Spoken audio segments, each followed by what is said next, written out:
time you've come to a planning meeting, there is a drinks machine outside if at any point you want to have a cup of tea or a coffee, and there's some toilets. If you turn left and then right, the toilet facilities are there. So we will formally now start the planning committee. I'll take, first of all, are there any apologies, please, for absence? Do members... David's coming. Thank you. Do you want me to give the apology? Yes, please. Oh, thank you. Apologies from Councillor Butcher and Councillor Archer, and Councillor Linthwaite is substitute for Councillor Archer. Thank you.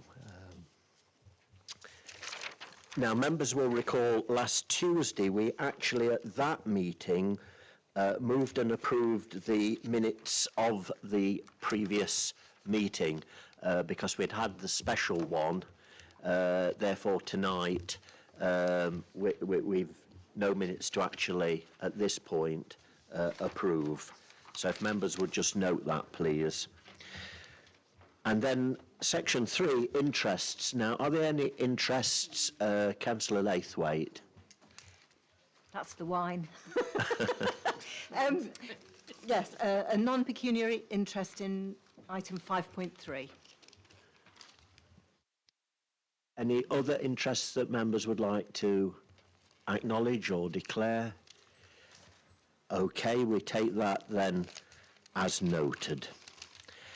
We move then, Angela, in terms of public participation, is there anything specific at this point?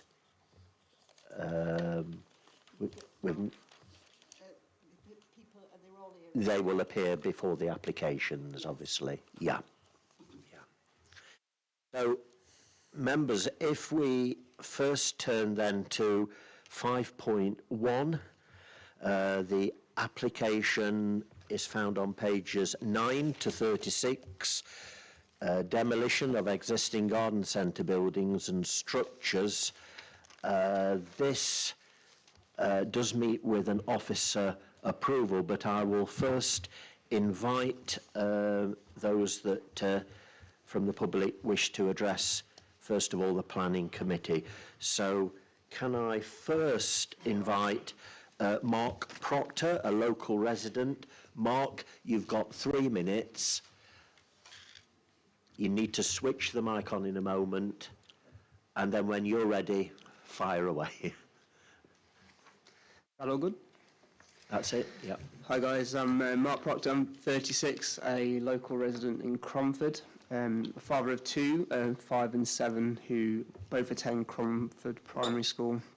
I actually live half a mile away from the proposed site, and my occupation, I actually work for Peak Paddle Sports, which is the company which are looking to start this project. Thank you for your time in listening to me tonight. I feel like I have a few areas to support with this project. The first being I am a local resident and have been since August 2022, having moved from London with my family to be more accessible to the outdoors. Cromford is a special place. It's filled with historical stories and beautiful scenery and wonderful people, and the proposed of this environmentally friendly factory, paddle sports area, clubhouse is only going to add value to the residents in terms of employment and helping get local children more active in the form of paddle sports, and it seems a good investment in the area. Almost a no-brainer. My kids and my kids' friends will thank me in years to come, whether that be through employment or through positive experiences. My second area comes from being employed by a proposed company.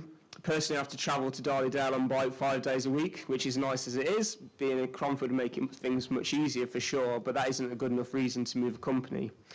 At present, Peak resides in Darley-Dale with 2 local locations in Darley-Dale to enable space, both production and storage. But having the garden centre property built, it would mean that we would reduce it to 1 building, meaning less travel between buildings, helping reduce emissions between staff, as currently over 75% of the workforce are actually based closer to Cromford than they are Darley-Dale. Being in Cromford, and specifically the A6, means we are closer to the connections to the business, again meaning less travel to get to us, as typically most of the business arrives from the south. The building is designed, the business design itself, or the building design, sorry, itself, is in a way not to disturb the area, which is currently a dangerous mess given it has been left for over 20 years. My third and final area comes as a personal profiling. The man behind all of these plans is Peter Astles, and I've known him since 2004, only as a fan of his paddling kit to begin with, but in 2011 he helped support me on my project to become an elite athlete. I've only got to know him at a real personal level since being employed by him in 2022, but given his values, and I share those values in terms of the environment and helping people out, that has only gone from strength to strength since being employed by him since then. I would vouch for him as a person and what he would do going forwards. I'm 100% sure this project will make better use of that space. Thank you for your time. Mark, thank you very much, because you're actually spot on time. We're very anxious tonight with the amount of people that are going to be speaking, that they keep to the 3 minutes. But thank you for your contribution. Thank you for your time. We turn now to Jonathan Hill, a local resident.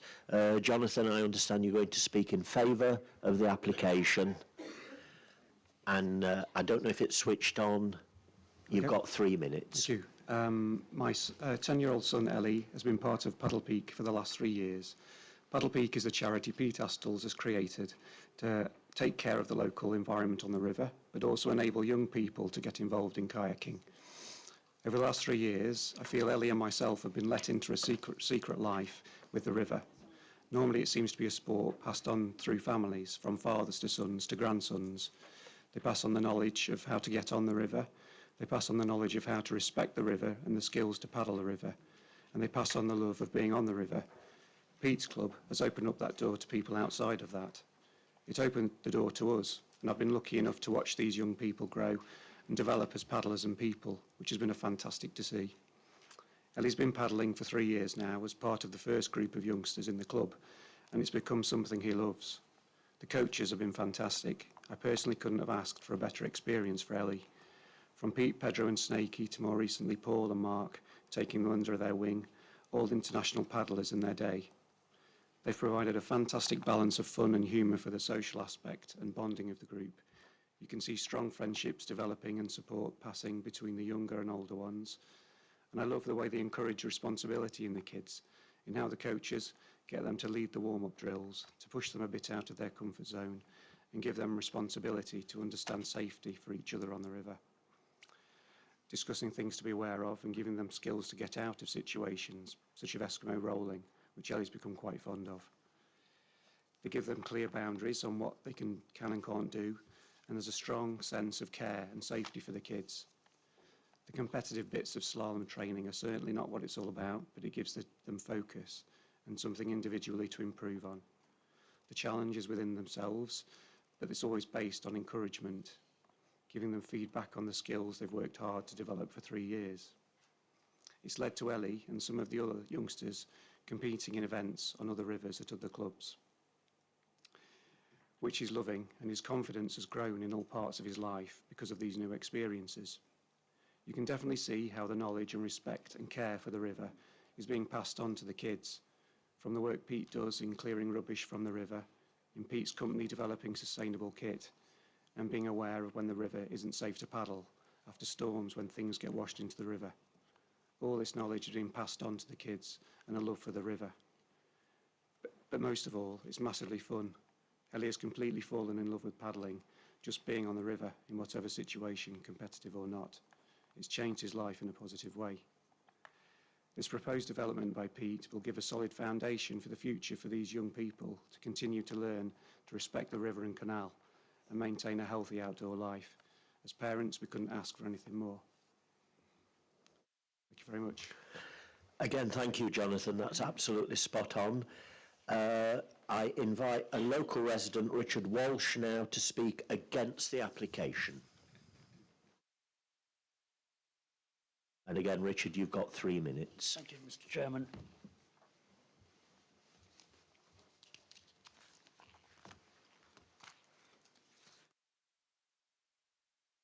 I'm speaking on behalf of Cromford Parish Council and not necessarily against the application. The principle of the development of derelict brownfield sites is well established and one that Cromford Parish Council supports. This area of land has been unused for some considerable time, and the rejuvenation of the site is most welcome, and the application has many merits. However, the Parish Council has concerns about the treatment of foul sewage within the curtilage of the site if this development goes ahead, which it is proposed to discharge into the Cromford Canal after a treatment process. Whilst it is proposed to provide a form of treatment by means of a package plant, there is always the potential for plant failure and thus pollution to take place. The ultimate discharge point of the treatment plant is the Cromford Canal, which is a SSI site and, in addition, has a limited flow regime. It is also well used as a recreation facility and has historic significance within the area. Thus, any pollution is likely to have a very deleterious effect upon the receiving watercourse and wildlife and invertebrates. Main sewage is available adjacent to the site on the A6 road, and this is obviously the best solution in terms of dealing with foul sewage. Alternatives to the treatment process proposed are available, primarily the collection of the sewage in an underground tank known as a wet well, and intermittent pumping to a main sewer. Cromford Parish Council does not oppose the granting of planning permission, but would request that the permission, if granted, incorporates a condition that foul sewage must be dealt with by means of a wet well and low-head pumping to the public sewer system. Thank you very much, ladies and gentlemen. Thank you very much, Richard. And now can I invite the applicant, please, Mr. Peter Astles. Peter, if you're speaking, obviously as applicant, you've got 5 minutes. Okay, just a second. I'm just going to put that there because I'll refer to it in a moment, so you've got an idea of what we do. Okay, good evening everyone. Thanks for coming out tonight. I'm Pete Astles, owner of Peak UK Kayaking Company, and I live in Cromford with my family. I'm going to give you a quick insight into my world and why we're here today. I grew up in the Lake District, where as a primary school child I was given the opportunity to learn to kayak, just like Ellie, like Jonathan talked about. I never looked back, and my love for kayaking is why I'm sat here talking to you today. So in 1987, as soon as I could drive, I moved to Nottingham so that I could train at the National Water Sports Centre at Home Pierpont. Worked in a local kayak shop and found that the products we offered could be improved. So in 1990, I started my business in the back room of a friend's house. I self-taught myself to sew, I cut fabric, and I sewed life jackets and jackets, and I sold them to my friends, fellow athletes, creating a niche business, making products for the sport that I love. And then in 1995, I moved my business to Cromford Mills, and then expanding every few years, we moved into Harveydale Quarry, Molyneux Business Park, and then in 2012, we built our current premises on Old Road, Darley-Dale. We now sell around 30,000 garments per year, exporting more than 50% of them to the EU and worldwide, countries beyond. In 2012, we pioneered a process of full colour technical textile printing, which is what is here, show you. We did this in Darley-Dale, and it enabled us to make bespoke custom products for the London Team GB at the London Olympics. In 2016, we developed a 3-in-1 groundbreaking garment for the Rio Olympics, which is this one here. And this performance-enhancing piece of equipment helped Team GB's Joe Clark win the gold medal. I have the sample here. 2021, we supplied 32 nations in the Tokyo Olympics and won 9 out of 12 medals. And in 2024, we won a further 10 medals in Paris. So that was all products made in Darley-Dale and the Derbyshire Dales. So we like to think of ourselves as more sustainable. Most of our products now are made from recycled textiles, from polyesters, from nylons, and even bioplastics. We use zero plastic waste or plastic packaging, poly bags, and the only packaging we use is a compostable hemp string and recycled card. 2018, we started a local charity, Paddle Peak. The charity's purposes are to care for the River Derwent, protecting its wildlife, and our group has removed tons of rubbish from the river over the past few years. And then one of the biggest goals of the charity is to inspire and enable local young people, regardless of background, so for no cost at all, to try, and if they like it, to take up kayaking on the Cromford Canal and River Derwent, whilst of course respecting the canal's triple SI status and operating under Derbyshire County Council's Cromford canoeing policy. Since Paddle Peak began, as part of the Cromford Mills Adventure Weekend, we've given around 1,500 local children a chance to try kayaking on the Cromford Canal.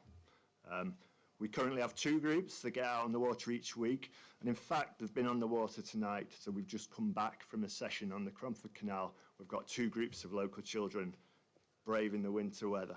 Okay, so 35 years later, our plan is to relocate the business to a sustainable waterside premises at what we want to call Carwood Mills, which is the former site of the Cromford Garden Centre. We want to create a new home for the business and make a safe, warm, canal-side base for the local young people and charity Paddle Peak. Currently, the site is derelict and dangerous. There are beer cans, I've found syringes, there's broken glass, other hazards on site. In fact, there's still fat in the deep fat fryers in the building from when it closed. Together with the local heritage architect James Boone and consultant John Millhouse, we've produced a superb, high-quality design building. It's inspired by other industrial buildings within the valley, such as John Smedley's and Ambergate Wireworks. It'll be built from local stone with recessive wood cladding and seam steel roofing as to weather into the landscape. The site's well screened. We'll plant more trees to further screen and to increase biodiversity. The development will be more sustainable, well insulated, low energy lighting. The sawtooth roof design will feature solar panels on the southern aspects and skylights on the north. We'll utilise air source heat pumps for heating, and we'll provide electric car charging. Regrettably, Peter, I've got to ask you to cease at this point, but I mean, it's been a tremendous presentation. Can I just say one thing then? You'll have to be very, very brief. Right, so basically we want to bring back the textile industry to Cromford. We want to inspire and enable local young people to take up kayaking, and we want to protect and enhance the outstanding universal value of the Derwent Valley World Heritage Site and care for the Cromford Canal. Thank you. Thank you very much, Pete. Yeah, I think that's been upbeat for all of us, and I've learnt an awful lot from that. So I'll hand it over now to the case officer, Miles Joyce, please, if you will outline the application. Thank you very much, Chair. Just briefly before I do that, just to give you an officer's update, that condition 19 has been recommended to be deleted because it largely duplicated by condition 24. So conditions 20, 24 be renumbered, conditions 19 to 23 in the committee report. There were 2 third-party representations. One was the concerns about wastewater and sewage, and recognising there was an existing sewage network on the A6, and not to consider any discharge of any form of wastewater into the adjacent Cromford Canal. The second one was a supportive one, saying they want to say the local area environment has been derelict eyesore for so many years. It's attracted unwanted visitors and behaviour. The addition of a club building will be hugely benefit to local youngsters, coaching them in sports, as well as connecting them with nature and a much ignored environment, our waterways. So the environmental considerations in the design should be applauded too. I'll just carry on now with the presentation, and that's the site you see up there, members, and this is a former garden centre. The use is a Class E, the use class order, a commercial use. The existing buildings on site are centrally positioned and are in a dilapidated state, surrounded by hard standing and bound on by the northeast and western boundaries by established tree planting. There's an existing point of access, vehicular and otherwise, onto the A6. The roadside boundary is quite open with only a few trees and shrubs rising above the level of the boundary wall. Beyond the site boundary and the planting is a canal with associated towpath, which is designated a site of special scientific interest. The area is of high scenic quality and is also associated functionally with the development of power and transport for Arkwright's textile mills. The site lies adjacent to the Cromford Conservation Area, which extends to include the field to the northwest and the Castletop Lee Bridge and High Peak Junction Conservation Area located on the northern side of the valley. The site falls within the Derwent Valley Mills World Heritage Sites, and there are a number of listed buildings close by, including Rock House. And just to say with Rock House, that any development has the potential to affect the views of and including its associated park land. The site is roughly rectangular in shape, has a stated area of 1.62 hectares, a stated 4,765 square metres of hard standing on site, plus 960 square metres of existing buildings. The site lies within flood zone 1, which is a low risk of flooding, but with higher flood risk zones well to the north of the site towards the canal.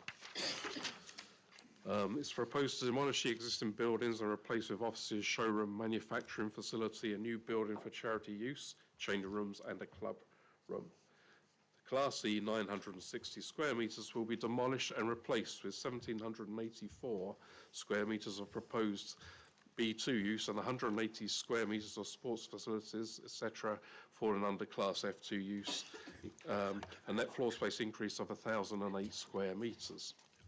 The proposed development comprises removal of buildings and structures associated with the former garden centre and a replacement of a manufacturing and community space for Peak UK Ltd. The main sports/textile manufacturing building will have 900 square metres footprint, and this will be over 2 levels, including a natural slope, so that the front A6 facing elevation is visible as only as a single-storey element. The community space Peak Pedal is an entirely separate and smaller single-storey building of approximately 200 square metres located on the lower terrace to the north of the main building. Landscaping around the new facility remains unaltered, retaining the self-set wooded character of the site. Proposed car parking areas will be included within the existing clearings within the areas of hard standing, and it's also noted that the boundary to the A6 includes areas of additional planting to reinforce the green edges of the site. Now, if you turn to the principle of development, the site does lie well beyond the development limits of Cromford, which is a Tier 3 settlement within the adopted Derbyshire Dales local plan. However, the existing, albeit redundant, employment site is close to a designated employment site at Pisani Works.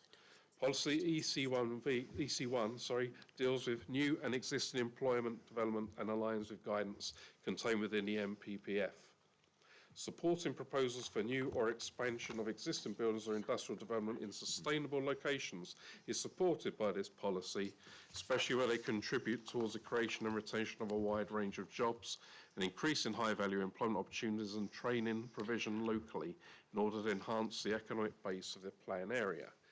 It also encourages redevelopment, intensification and more efficient use of existing sites where they are either not fully utilised or unsuited to modern employment requirements.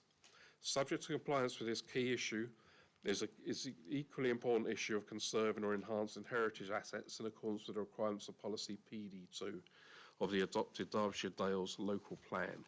And where any development would result in any kind of harm to the heritage assets, this would need to be weighed against any public benefits to be derived.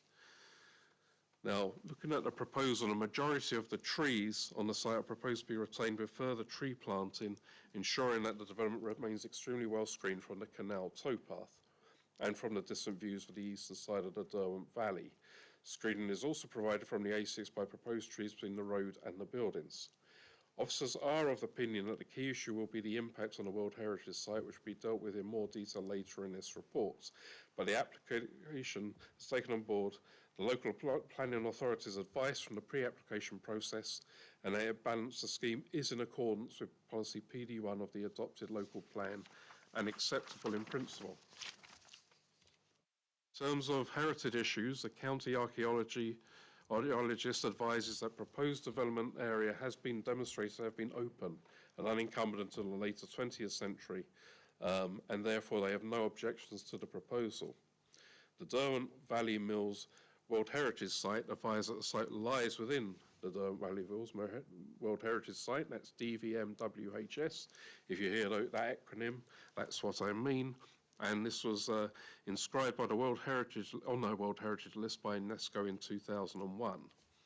The application is seen in the context of the retrospective Statement of Outstanding Universal Value for the Derwent Valley Mills, adopted by the World Heritage Communities in 2010. This records that the criteria are met for the following reasons: that the Derwent Valley saw the birth of the factory system, where new types of building were erected to house a new technology for spinning cotton developed by Richard Arkwright in the late 18th century.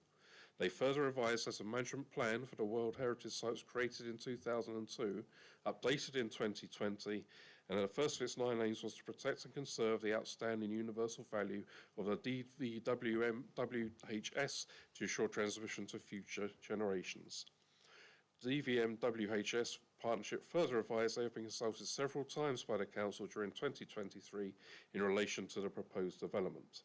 Early concerns were expressed by them over the initial design proposals, largely owing to issues related to scale and an unacceptably low design quality. Consensus now, however, with the current scheme is that some level of development is acceptable in principle, providing the applicant demonstrates the proposed development would not harm the OUV of the World Heritage Site. Now, they note that the proposal makes use of a series of small geo-pitch roofs, which resonate well with other traditional roof forms and historic factory typologies in this part of the World Heritage Site.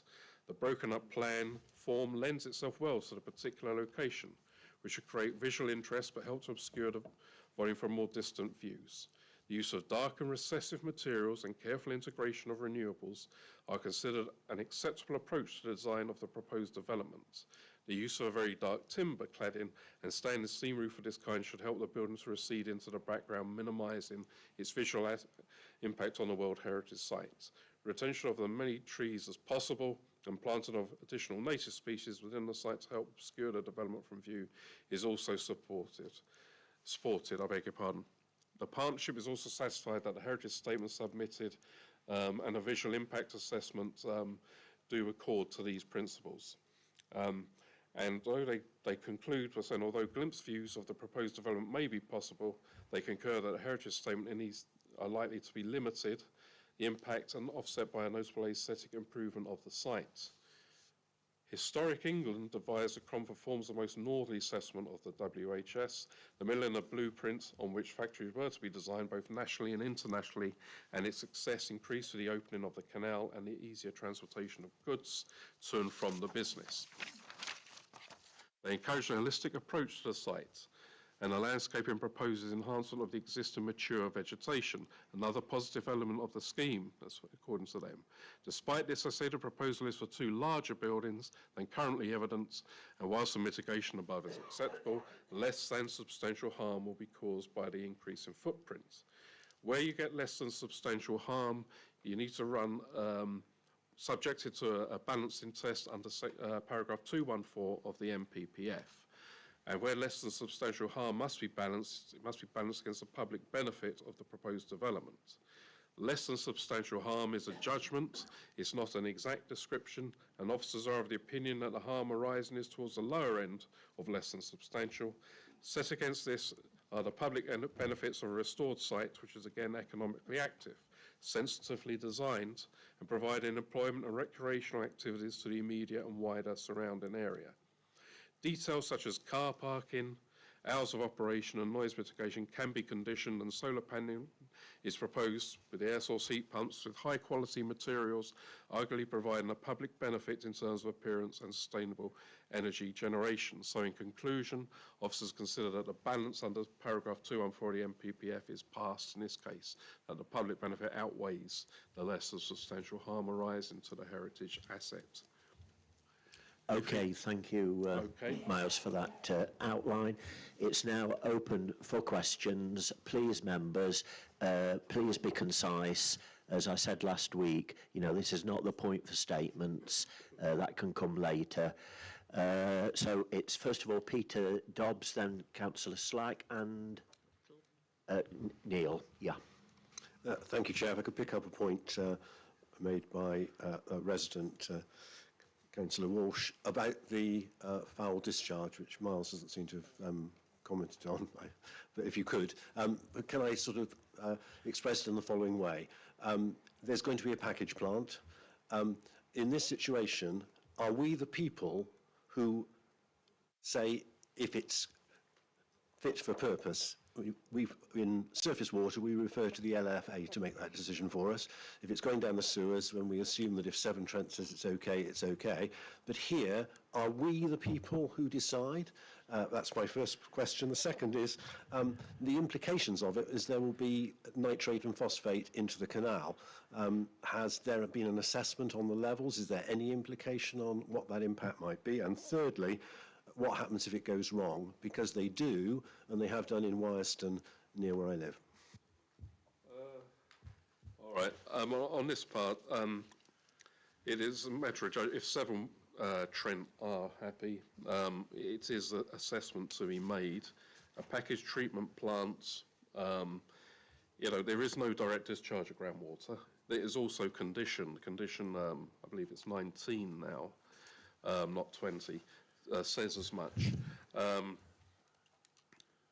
So for us, we consider it acceptable. I mean, the LLFA wanted significant more information in terms of surface water management. They got that information and they withdrew their holding objections subject to conditions that were imposed, which are the conditions towards the end of the decision notice there. So again, these are pre-commencement conditions as well. We've assessed it. We feel that overall, to do with drainage and to do with surface water drainage and its management, as well as flood risk for that matter, it need a flood risk assessment as well, that it's acceptable. Peter, do you want to just come back, please? Miles, I didn't ask that. It's just about foul water, levels of nitrates and phosphates, and what happens if it goes wrong. Well, I think I did within that. I did take into account surface water drainage as well, because it has to be taken into account, and it wasn't part of my actual presentation. So I felt that it was to expand on it. Now, if things go wrong, I mean, what I'm saying is that we feel we're satisfied that these conditions will suffice, and if the conditions satisfactorily mitigate any issues arising, then we must recommend a grant of planning permission. Okay. Councillor Peter Slack. Thank you, Chair. I apologise, yesterday I couldn't make the site visit, so my question is on parking. I assume there's going to be very, very many visitors and people taking part with the charity and working there. Is there what number of parking spaces will there be overall on the site? I know you say you're going to have a condition against it, but what number will there be? Sorry, through you, Chair. What was mentioned yesterday by the applicant at the site visit is, in terms of the workers to the actual manufacturing side, there's two types of visitors to the site. There's those that will be actually using the actual reinstated or repaired, cleared jetty to actually use the canal.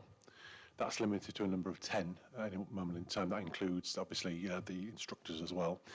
On top of that, but in terms of the actual workers, a lot of them live locally, and there are going to be some vehicular movements to and from the site delivering of the recycled goods, so it's very limited when in comparison to the garden centre, which is the, albeit abandoned, former use of the actual site. So there will be sufficient car parking. Highways haven't objected to it, but certainly what was clarified on the site yesterday was and I think it was one of the points, I can't remember which councillor mentioned it, but it was clarified by the applicant that the use of the actual canal itself will be limited, obviously, whether to limit it, lighting limit it and so forth, but in terms of how they regulate that, that is self-policing in terms of the numbers they can put on from the actual jetty. Thank you. Councillor Slight, would you like to ask a supplementary question, or are you okay at that? No, I think that's sufficient. Thank you. Yeah. Councillor Buttle. Thank you very much. I'm following on from the Councillor Richard Walsh from Crich Parish Council. I thought you said Cromford, actually. It says Crich here, but there we go. This package plant where is it on the side? Where, is it going to be down by the river? Do we have a bit of space between the river and the package plant to plant a few reeds, a reed bed or something, just to be a little bit on the safe side as to what gets distributed?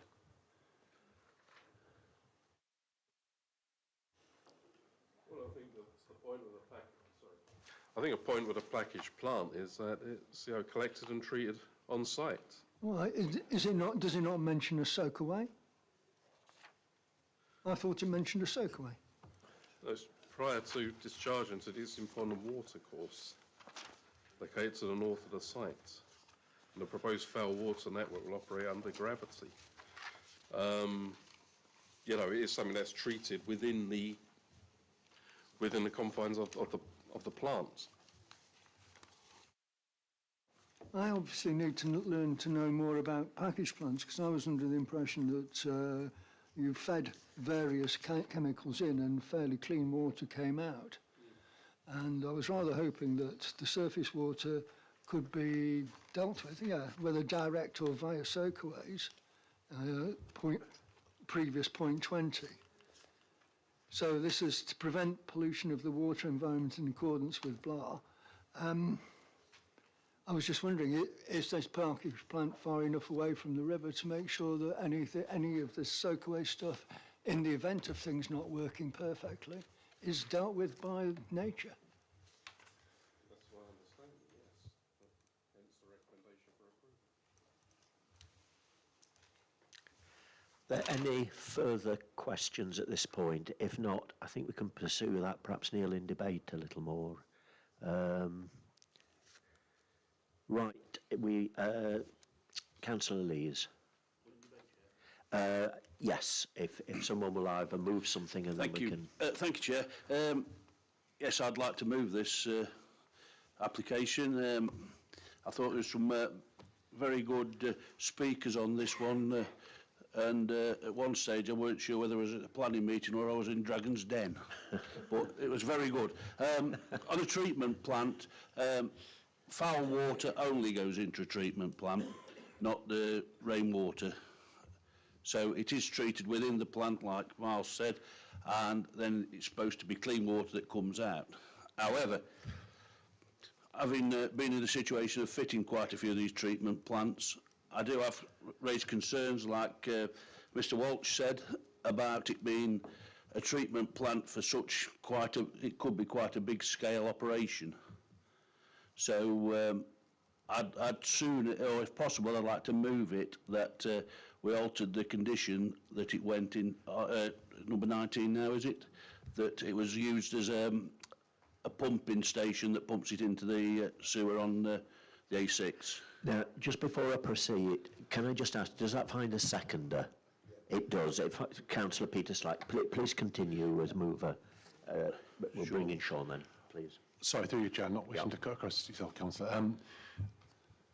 I know what condition 19 says. I mean, those details aren't there. I mean, what if members would choose to do so, rather than being specific to that, and if the concerns are about the exact form or spec of the package treatment plant, that condition, with members' agreement, could be recast at, prior to commencement of the details are agreed. Now, that could be anything, but it had to be the appropriate details that we could have feeding from Severn Trent, and obviously ask the LFA just for their take on this, and possibly even the Environment Agency. But we could ask a number of bodies just to have their opinion on this, to make sure, or contribute to this, to make sure it's the appropriate facility for this particular site, rather than being quite specific. Because the difficulty with that, when you're specifying that it should be to a pumping station and pumped into an existing facility that is uphill, that will incur a large degree of costs if it's worded in that condition. However, requiring those details or appropriate fallback details is better than the fact that you're not putting the onus on the developer at this stage yet, and you're not committing a development to shackle to a certain type of proposal, which the way in which the 5 tests, the conditions are laid out, you shouldn't do. Councillor Elise. Yeah, quite happy with that, but it sorts out all the concerns of the residents. Again, I've been in the situation, I've done loads of the pumping plants. You put it's a bit more eloquent than what Mr. Walsh said. It is a proper underground sealed-in tank that runs 2 pumps in tandem, if you like, so it never ever overflows because they go on a cycle of different times of the day, and then it pumps up to before it goes into the sewer. The last part of the drainage then goes on gravity into the foul system. So cost-wise, I'd like I say, to keep it open, but I think the applicant would probably find it cheaper to go that way than put a treatment plant in, because the treatment plant size will be a substantial one. And if there is, with it being a bit industrial, if there is contaminants go into it, obviously the treatment plants work on a biological system, and if that adds that into it, the system will not work, and then you have got foul coming out the other end. So I'd just like to leave it open. Ask Sean to respond, please. Yes, thank you, Chair, through you. It wasn't just to counteract what you said, Councillor Lees, it's just that I know obviously you started off your the discussion by wanting to move the recommendation. Now, it's worded as to approve, but I would suggest that it needs to be for that condition to defer the approval subject to that condition 19 as it is now, as per what Miles has said in terms of the revisions. It was formerly 20, it's now 19, to be recast in such a way that it requires those details to be agreed prior to commencement. Yeah. You're okay with that? Is the seconder okay with that? Yeah. Thank you. Yeah. Peter, do you want to speak at this point? Yeah, thank you. Yep. I think it's a wonderful application. You know, all these jobs are going to be created. We're going to have leading sport in our area.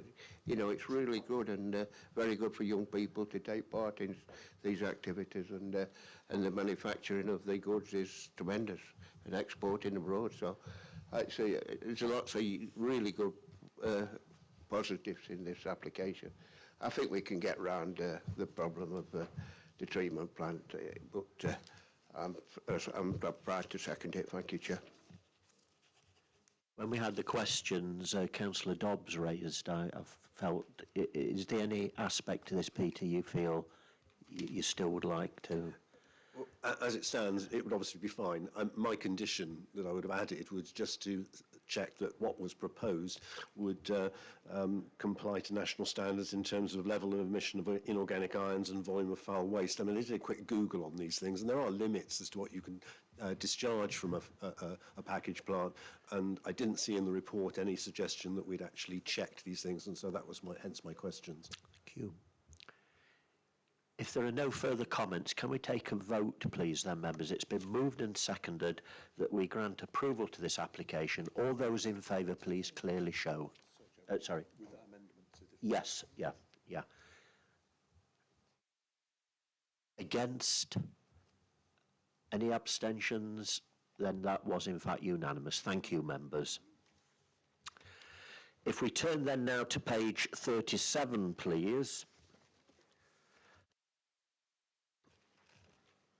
Change of use of land to a single self-contained shepherd's hut to be used for tourist letting purposes. Again, this is Miles Joyce, and it is recommended for refusal. Let me first call upon people who have indicated they'd like to speak. So first of all, local resident Sarah Wright. Are you here, Sarah? Sarah, you've got 3 minutes. I'm not sure if it's on or not. If the little green light's on, so it's over to you. Thank you, Mr. Speaker. The dice of life rolled well in my favour when I was born into Derbyshire Dales. I'm passionate about the environment and native fauna and flora therein. I've been associated with Hulland Village 38 years, and I'm privileged to be custodian of Hulland Moss SSSI.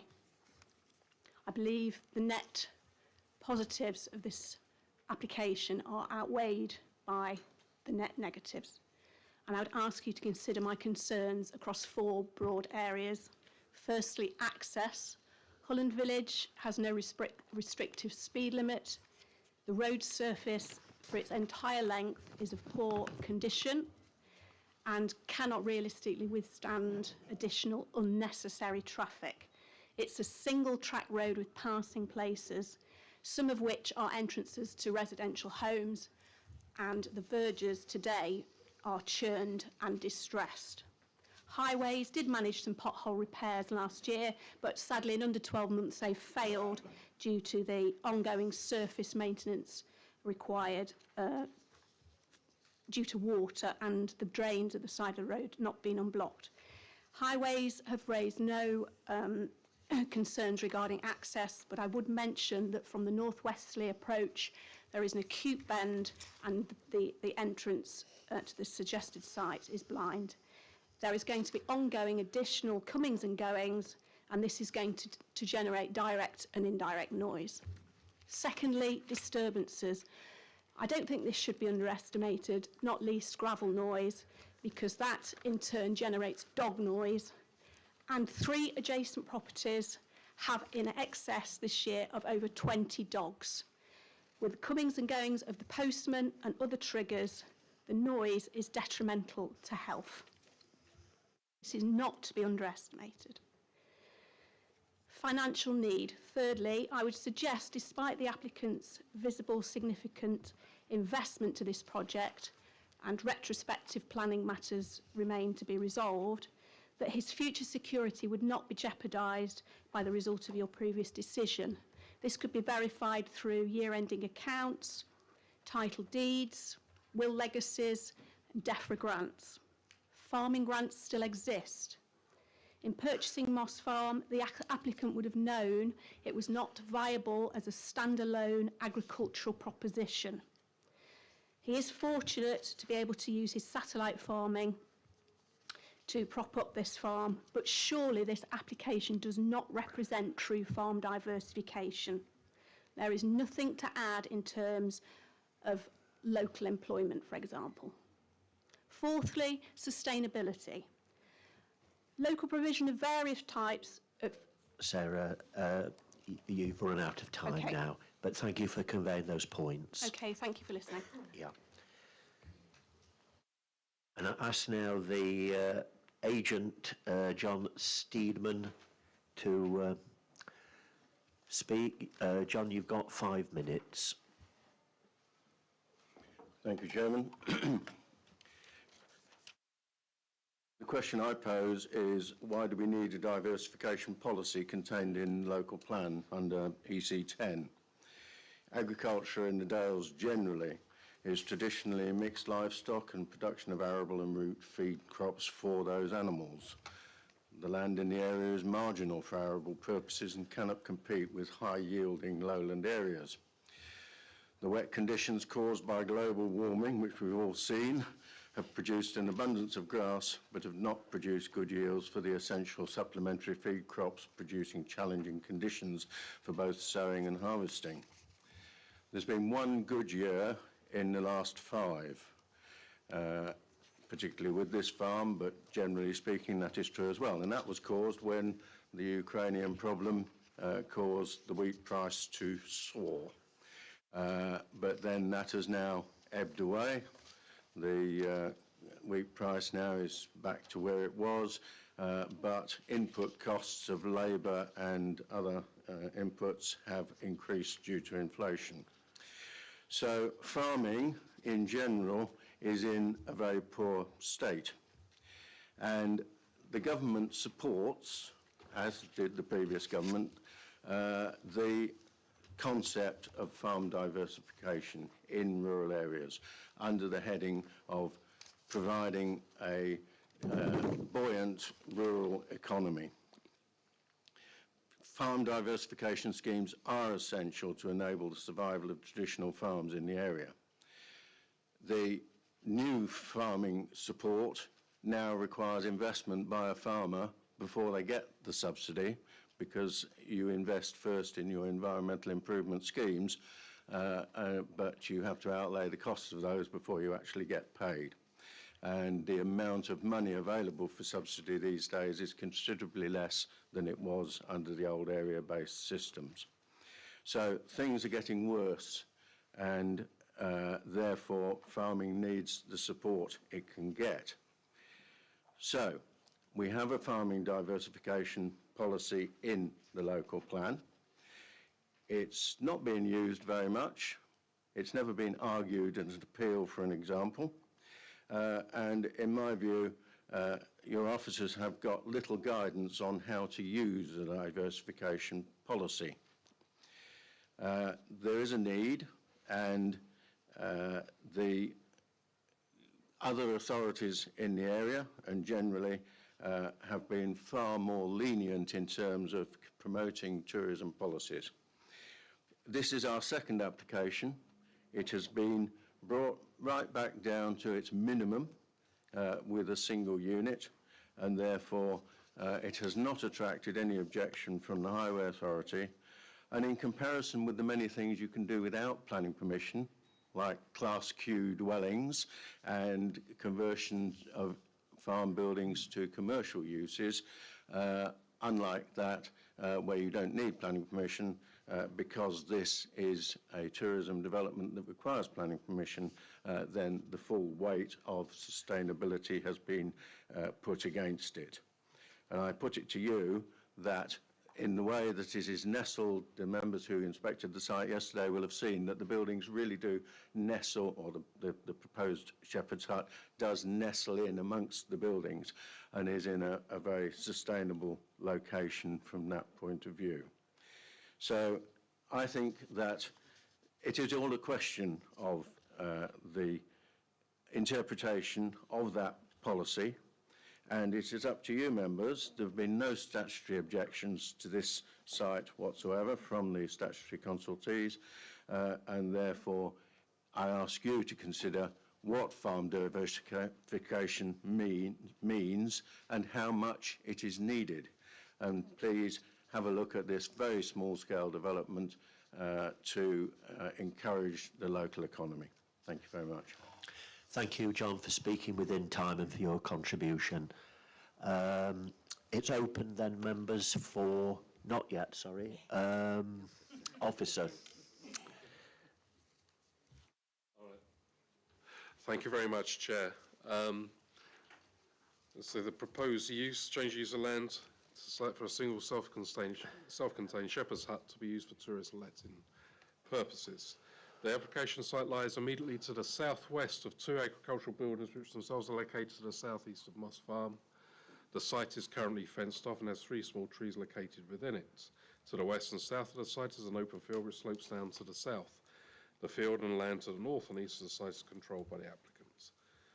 The trees on site are shown as retained, and the access to the site is identified as being down a gravel pathway to the east of Moss Farm and to the west of the agricultural buildings. A single dedicated parking space is shown in an existing hard surface parking area. There's a site there, and there's the site in more detail. And the hard surface parking area on the applicant's land to the north of the agricultural buildings. The shepherd's hut would have external dimensions of 6.1 metres by 2.3 metres with a maximum height of 2.6 metres to the high point of the curved corrugated steel roof. The external walls will also be clad in corrugated steel coloured juniper green. The hut will sit off the ground on wheels and have steep stepped access, The application site includes land necessary to link to the private treatment plant to the west. The key issue of the development is regards to the sustainable location of development in the countryside. Now, the application is accompanied by a planning statement which accounts the history of the previous refused application for 2 shepherd's huts. It then goes on to suggest how these reasons for refusal have been addressed in the current scheme and how the policy on farm diversification should be applied to the application. It is suggested that the scheme is farm diversification which will allow the farm to stay profitable. It is suggested that if the farm were to be lost, existing farm buildings could potentially be lost to agriculture and converted to residential use. It is advised that the proposal has been designed to the minimum necessary, having the lowest impact on the environment. The hut is sited on the owner-occupied land, and the report suggests that the farming operation overall has made a loss in 3 of the last 4 years, with completed accounts with an average profit of under £7,000. The shepherd's hut itself requires an investment of £50,000, but is estimated it will generate a net return of £8,100 per annum. It is suggested it represents a significant contribution to the farm revenues. The officers argue that the previous application for 2 shepherd's huts and the regularisation of other development in the southern end of the field of the site was refused. And there were 2 reasons for this. One was that the holiday accommodation would be in an isolated rural location where access to and from it will be heavily reliant on the private car, would therein constitute an unsustainable development, and as such, development is contrary to the aims of policies S1, S4, S9, HC9 and EC9 of the adopted Derbyshire local plan. Secondly, the cabin and decking and the proposed shepherd's huts are or would be encroaching the open countryside. And as such, development is contrary to policies of S1, S4, S9, PD1, PD5, EC8 and EC9 of the adopted Derbyshire Dales local plan. In assessing the current proposal against policy, the application has provided some background information on the farming enterprise to seek to demonstrate a case for this tourist net as a form of farm diversification. Whilst it's useful to know, the background information provided does not explain exactly what farming activity happens on the land identified with the application and how the costs and returns from this contribute to the overall farming enterprise. The overall farm appears to have variable profitability, but in the last year of full accounts realised a healthy profit. The suggestion of the ending of farm support funding in the future presents a worst case scenario. The other land farmed is not identified in terms of location or tenure.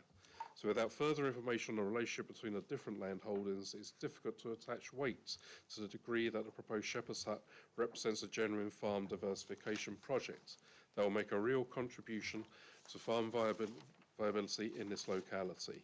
So therefore, notwithstanding the content of policy EC10, the previous application was refused on the basis of its unsustainable and isolated rural location, for this as being heavily reliant on a private car, and access to accommodation, and for its encroaching and harmful impact on the open countryside. For this application, the second reason of refusal for the previous application does fall away. However, it's not enough to overcome the first reason for refusal, and therefore the objection in principle remains. Thank you very much. Councillor David Hughes. Thank you, Chair. When you say the first principle of first objection still remains, could you just say that in words of... It's the same as the reason for refusal in the report. Right, okay. So, and a lot of that is to do with access by car, is it not? Yeah, the isolated rural location. So is this, I know you've got wider experience than we have, so can you perhaps outline what other local authorities, LPAs, do in terms of this sort of sustainability criterion, and why, as we heard, that we may be a bit more stringent than other local authorities? Well, I think in terms of sustainable location, we probably do essentially the same. We look at reliance on private motor car, we look at access to services and how they can be accessed, whether it's they can be done in a way it doesn't rely on a private motor car. I think the argument may be more about, are they giving greater weight to farm diversification? Because policy EC10 was indeed quoted, but there's also other policies as well, in terms of temporary rural dwellers as well, HC13. So that route wasn't explored either. And I think you really have to look at what the evidence is in front of you. In this instance, we feel that it doesn't really assist in giving weight to actually EC10. And we feel, therefore, that it is the principal objection remains, and that hence the reason for recommending refusal. David, do you have a supplementary at this point? Okay. Thank you, it's a good explanation. Councillor Peter Slack and then Councillor Joe Linthwaite. Oh, okay. Councillor Linthwaite, if you'd like to ask. Thank you. It was just to do with the visibility. Are there any public footpaths across the fields adjacent to the plot? To my knowledge, there isn't, and it didn't arise in any of the appraisals. So, right. There are no highway objections, though. Yes. Perhaps a slightly different. Yeah. Questions are slightly different. My answer is a slightly different question. But. Yeah. So I was just wondering who's going to be able to see it apart from the people in the house. Well, I mean, it comes down to that's partly, if you look at the previous scheme, that kind of objection was sustained in terms of how it looked and the scale and impact. It isn't, in this instance, it's not. It's just on the principal objection about its location itself. Okay, thank you. Thank you. other members went on site yesterday. Are there any questions from members who visited the site?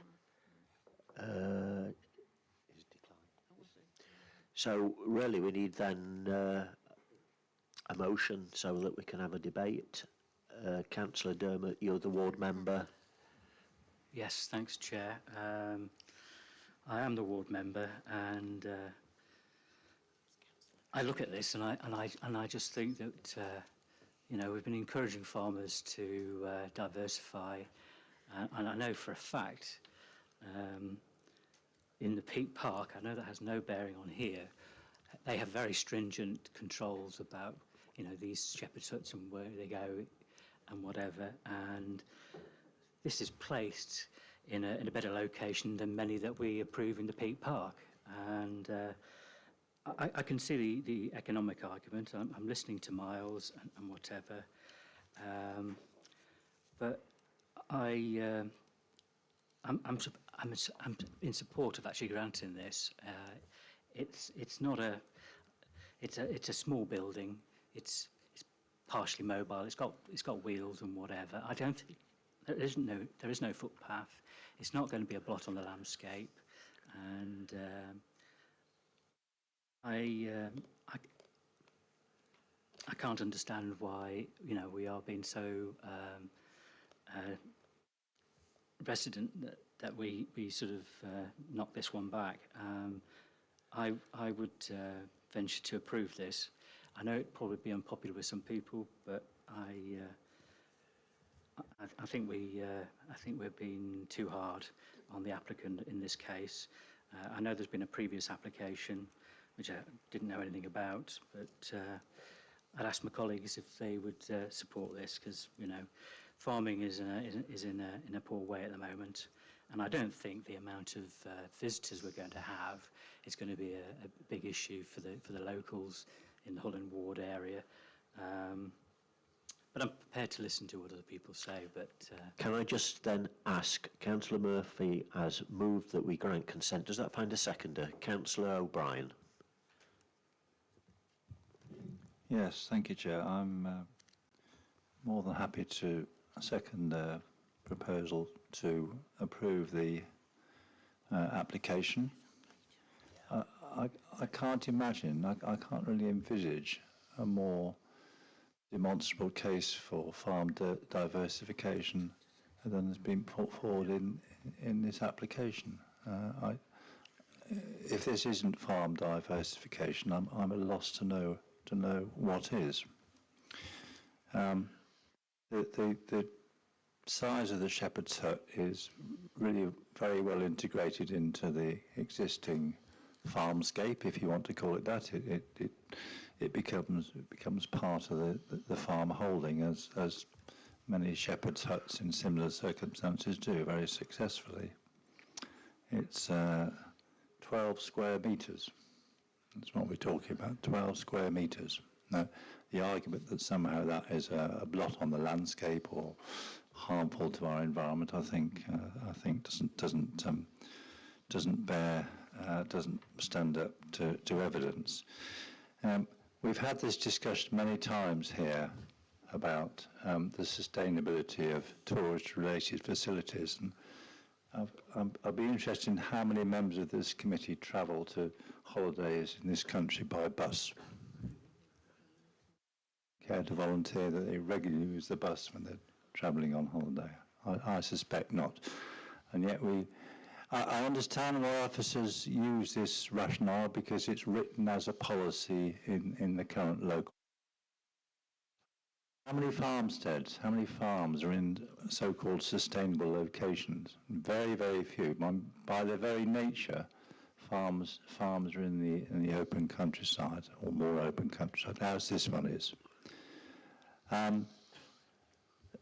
So I think that we've established a precedent ourselves in supporting the development of the local tourist industry away from our honeypot locations. And as has been pointed out, we always have a policy to support our local farming industry through our diversification policy. So, like Councillor Murphy, I'm a little surprised that officers have come down so hard against this application in principle. So I'm more than happy to second its approval. Thank you, Peter. Councillor Slack. Thank you, Chair. Yes, I agree with this proposal and the seconder. We've got to diversify farming. Farming's struggling at the moment, and they need all the help they can get. Also, when these particular what can I call them, sites around farms, not exactly shepherd huts, but these pods, these different buildings, they then bring in tourists into the area, and it's not going against the local people who are struggling to get second homes in villages. We've seen a great expanse of second homes in villages, and taking away homes from local people. This isn't taking homes from local people. This is what we should be doing, and improving this where farmers can diversify, and tourists will come into the area. So only a few months ago in my ward at top of near the malt shovel, it was approved of 4 or 5 dwellings there, and they weren't shepherd's huts, but they were dwellings for people to come along and have holidays. So I think, I'm sorry to go against officer's recommendation, but I think the proposer and the seconder have got this right, and I'm willing to support that. Thank you, Chair. Thank you. Councillor Sue Burfoot. Thank you, Chair. I do actually agree with the 3 previous speakers. We've been here before on this sort of development. I think we need to understand that our officers are bound by our own policies, and I fully understand that. The other thing I would say is that we've had no objections from any of the statutory consultees, including highways. I think the other thing I would point out is that on this one, we're talking about one shepherd's hut. We're talking about one shepherd's hut. And I wonder whether, perhaps I should have asked this as a question, but I've been listening to what people have said. Is it possible, if members are minded to approve this application, that it would be conditioned that it is just for one, and if in the future it would have to be another planning application, so it would be conditioned only one? Yes, through you, Chair, to come back on that point. When the application's only for one, where members minded to approve, there would be an approved plans condition and limited, very restrictive conditions about occupation and periods of months that can be occupied, or a period that can be occupied. But the application itself would be restricted to one only. That's the description and what's in the approved plans. If we now go to a vote, and it's obviously against the officer recommendation, we will need from the mover and seconder, please, if that's possible. So rather than going to a brief adjournment, is it possible at this point for you to put forward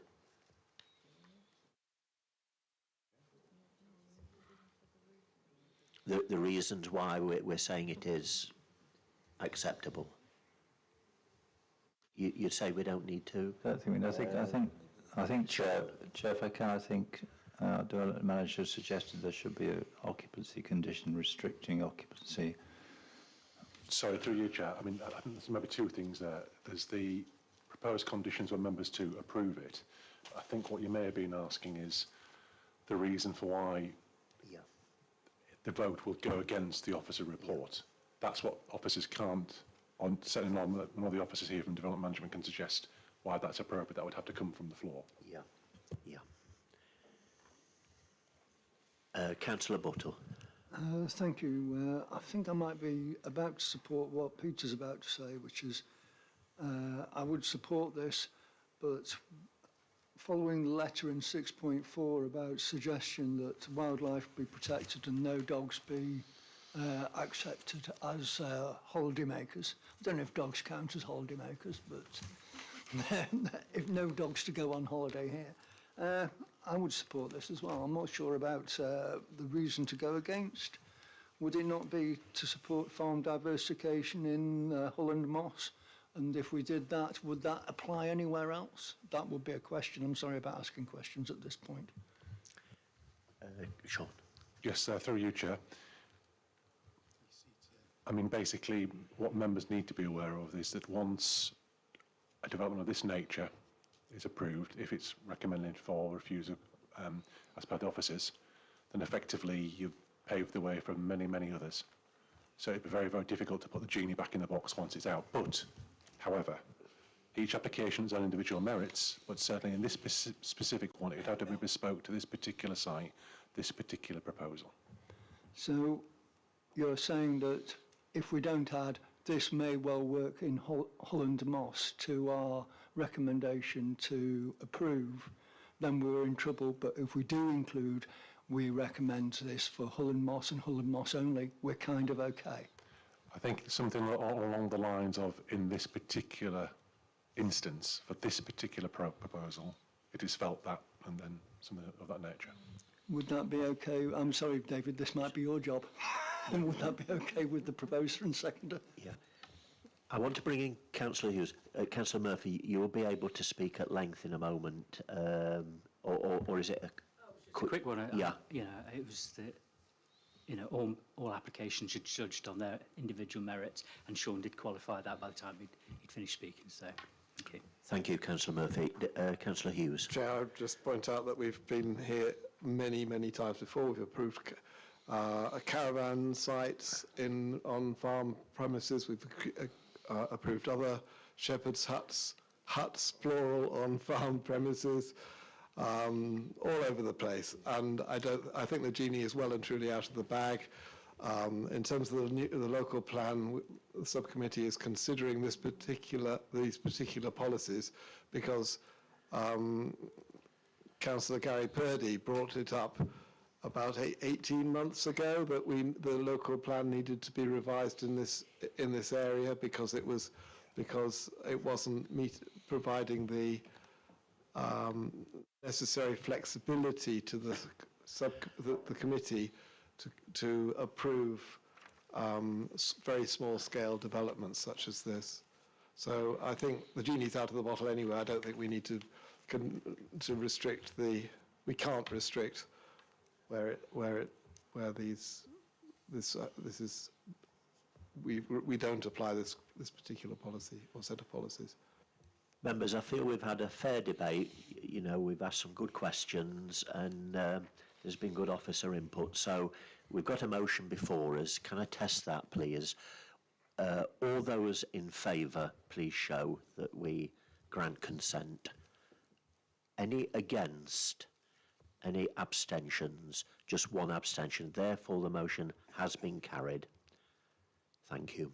Chair, Councillor Hughes. Can I ask that the development manager talks to the developer, to Mike Hayes, I don't know what his job title is, about this particular set of issues that we've addressed because it's happening too many times, and these decisions needn't come to the planning committee if we get the right wording in the policies. Sean, would you be okay? Yes, fine. Lovely. Yeah, thank you. So we turn now to page 49, to our third application, which is the erection of a stable block, Tithe Barn, Hob Lane, Kirk Ireton, Derbyshire. Chair, I'd like to declare a non-pecuniary interest. Thank you, David. That will be noted, and you're going to leave the room. This application is down for refusal, and the case officer is Chelsea Johnston. Chelsea, if you'd like to outline this, please, to members. Sorry. No, it isn't. Okay. So we will turn now to those that have indicated they'd like to address the committee. So first of all, it's Mr. Chris Marsh, a local resident, who is going to speak against the application. And Chris, you've got 3 minutes.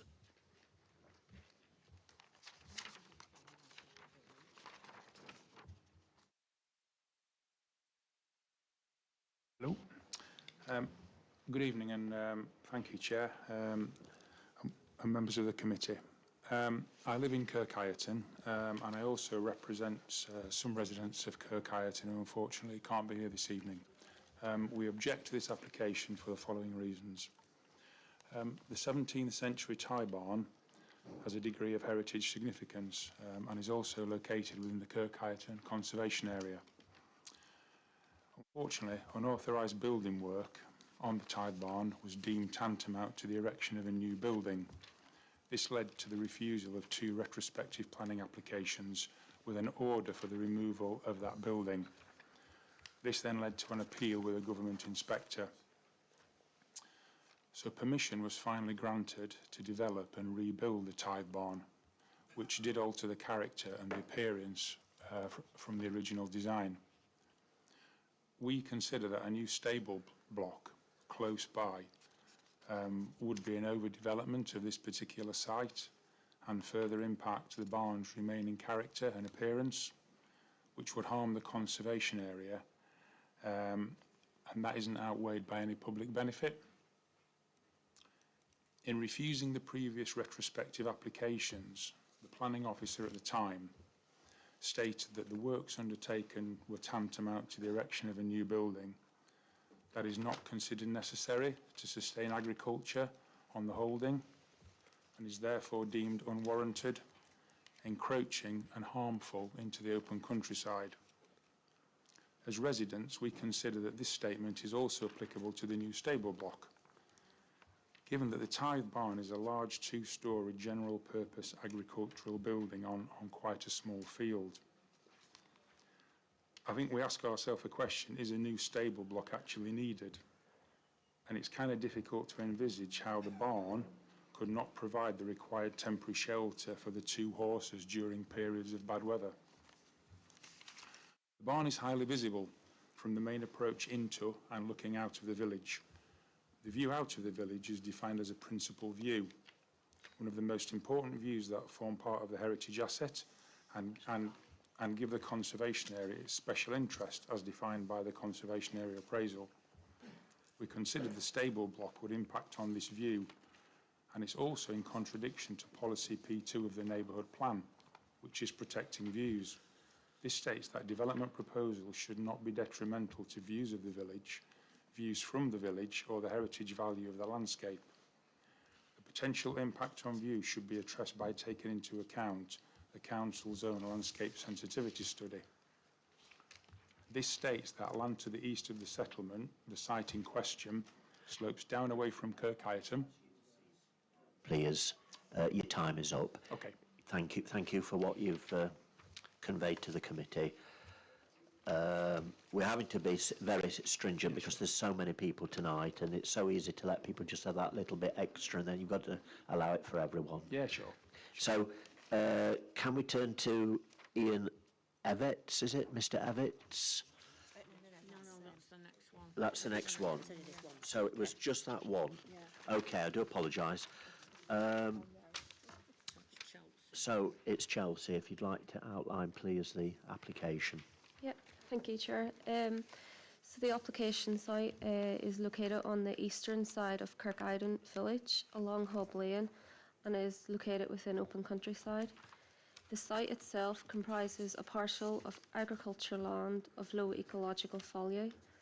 The entire village is a designated conservation area, and the site boundary was extended in the early 1990s to include the agricultural land surrounding the village, which also includes the application site. Within the red line boundary of the site, there is an historic stone barn, which one of the residents has alluded to. Due to its age, its type and presence within the conservation area, it is considered to be a non-designated heritage asset. In 2024, planning permission was granted for the alteration and partial rebuild of this barn for agricultural use. This is considered to be a positive reinstatement within the landscape, bringing the historic building back into use within the conservation area. In terms of the proposed development, a stable block is proposed. It would be constructed on a concrete base, finished with timber cladding and black corrugated roofing. It would be located within the corner of the site, in between the stone barn and the site boundary. And it would be arranged in an L shape. There's been a number of objections received from local residents, and these are summarised within section 6 of the case officer's report. In terms of the principle of development, policy S4 seeks to ensure that new development protects and, where possible, enhances the landscape's character and distinctiveness, including the character and appearance of the historic environment. Criteria D of this policy allows for a question development, providing it does not have an adverse impact on the character of the area. Development is therefore acceptable in principle, however this is obviously caveated by no adverse impacts on the character of the area. So the application site is within a sensitive location within the countryside, directly adjacent to the old barn, within the conservation area and situated on a key approach to the village along Hub Lane. A key consideration for this application is the impact on the local landscape and character of the conservation area, and indeed the non-designated heritage asset. Policy PD5 seeks to protect the landscape by resisting development which would harm or be detrimental to the character of the local and wider landscape, and this also includes the setting of a settlement, such as Kirk Ireton. Policy PD2 seeks to conserve heritage assets in a manner appropriate to their significance and to ensure that built development proposals contribute positively to the character of the built and historic environment. Policy PD1 of the neighbourhood plan states that development proposals for the village must be appropriate for a rural location and demonstrate particular attention to two important documents that address the character of the settlement and its setting. These two documents are the landscape sensitivity study and the conservation area character appraisal.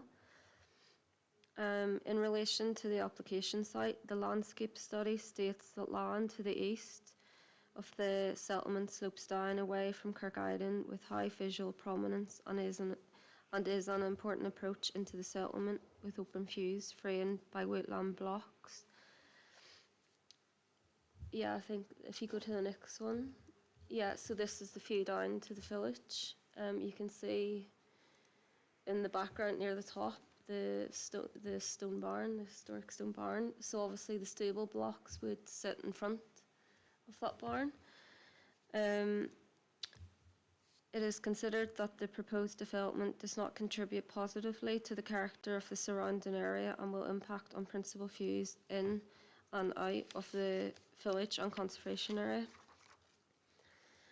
The conservation officer objects to the proposed development and considers the design of the proposed stables to be out of keeping with the local vernacular and out of keeping with the agricultural character of the surrounding area in both its form and materiality. The conservation officer also concludes that the development impacts considerably on the ability to appreciate the significance of the non-designated heritage asset as a traditional agricultural structure within the wider landscape setting. The development would not preserve or enhance the character and appearance of the conservation area and cause harm to the setting of the non-designated heritage asset, and is therefore contrary to policy S1, S4 and policies PD1 and PD2 of the local plan, as well as those policies from the neighbourhood plan. The NPPF requires the level of harm to the heritage assets to be weighed against the public benefits of the proposal. The public benefits in this case are considered to be limited, given the stables are for private use, and it is therefore recommended that planning permission be refused for the reasons set out in section 8 of the report. And just quickly on some other matters, the proposal will not result in any impact on the highways, and the local highway authority have confirmed they have no objection. The site is in flood risk zone 1, meaning it has a low risk of flooding. The application was obviously supported by a biodiversity net gain assessment. The Wildlife Trust has reviewed this information and concluded they have no objections, as the proposal would achieve the 10% net gain requirement. Thank you. Can I thank the case officer for her report? That's most useful. Members, questions? Councillor Peacock? Sorry? Right, just hang on, please. What's your...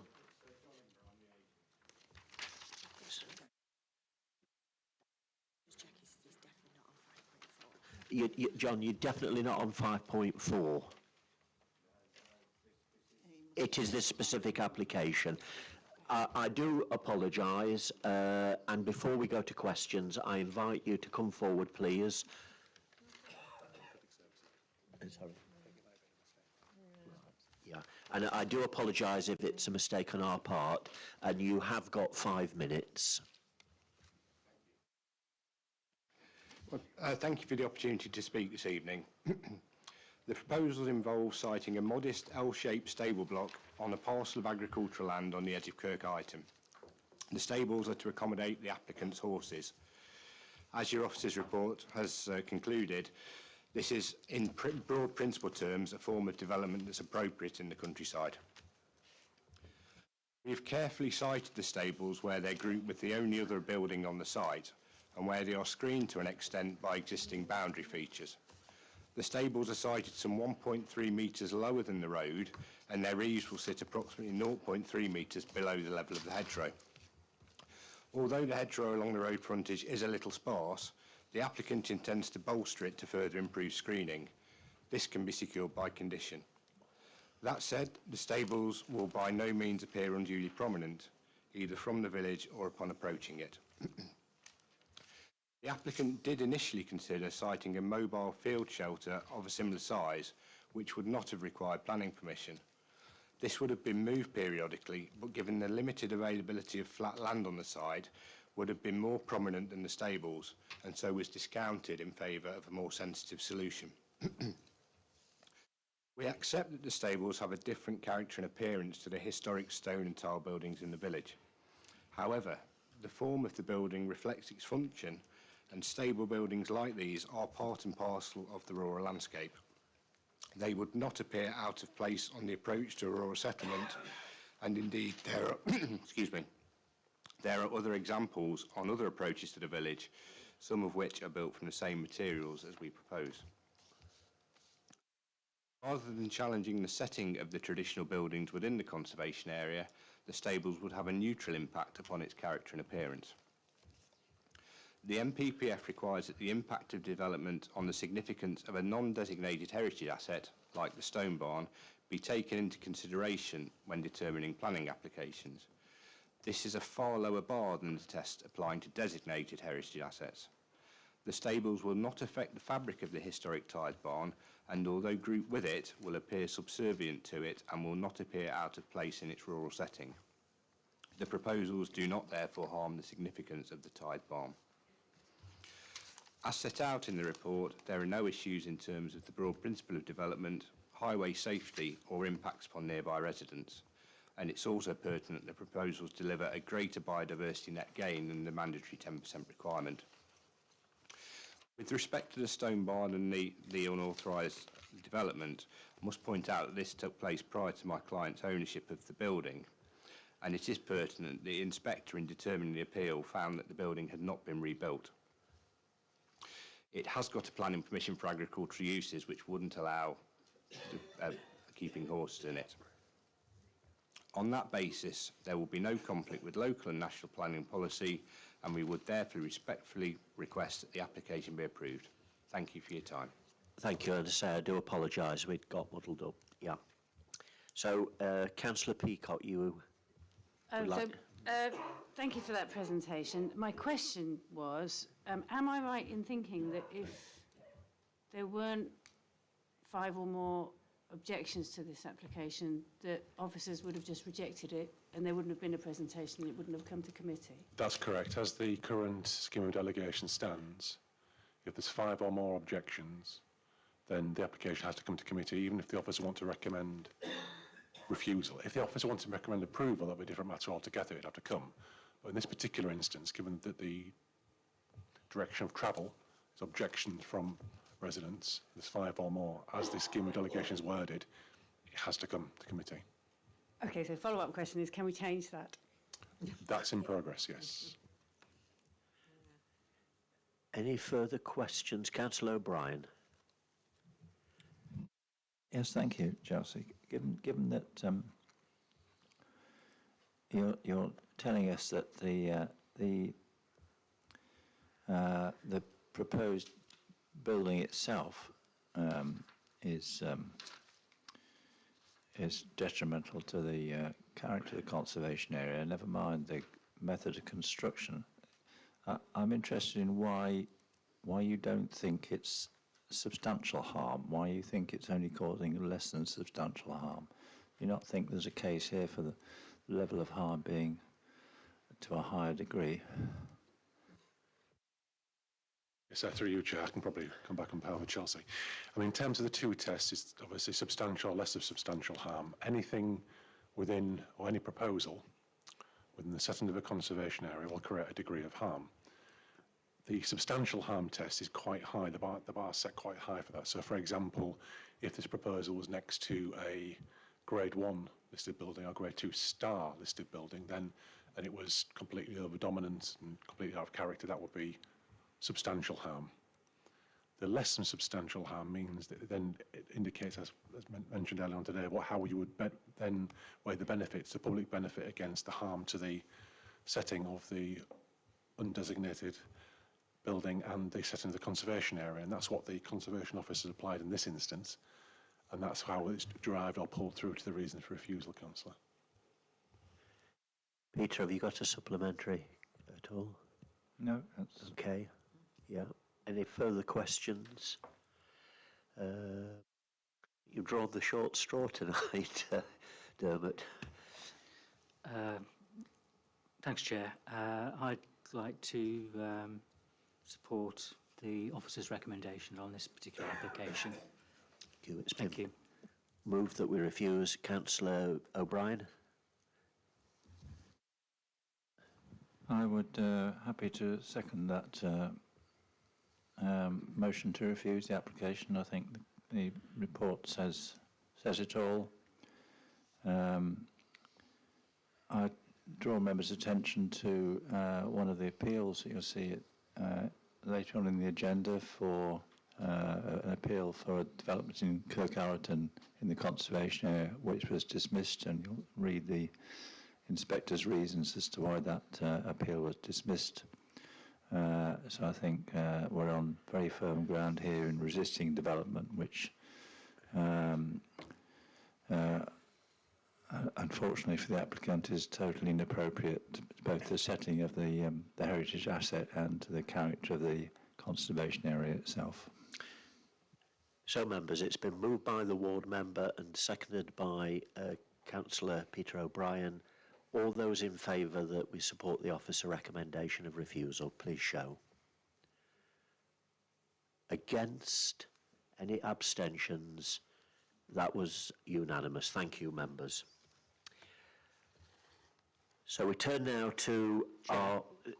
Sorry. Could we have a 5-minute comfort break? Absolutely, yeah.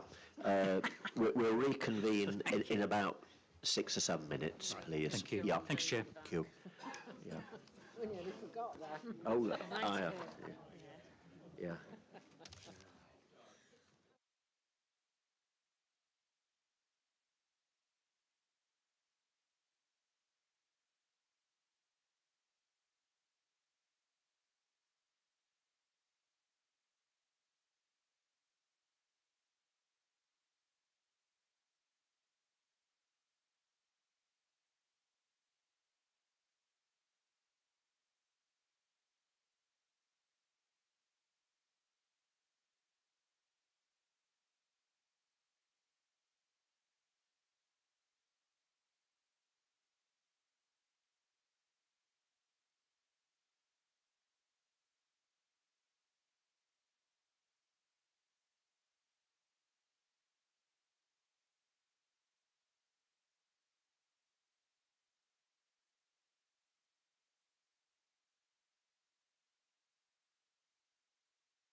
To discuss then the change of use of dwelling house use class C3 to supporting living accommodation use class C2, Rock Cottage, Rock Lodge, 69 Derby Road, Cromford. This was a site visit yesterday. There are late letters of representation, please, members, if you could have a look at those first, and then we will ask the different people that's registered to come and express their points of view.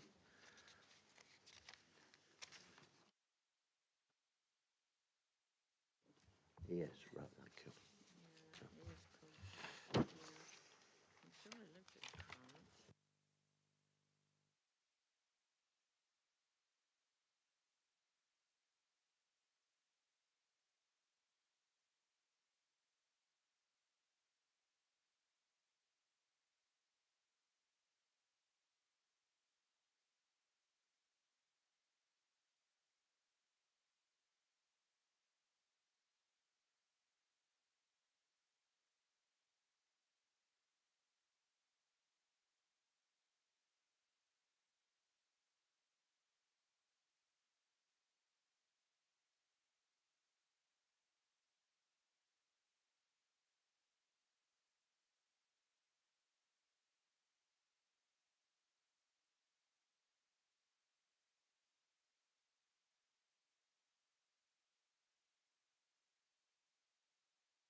So, members, my understanding is we've now got three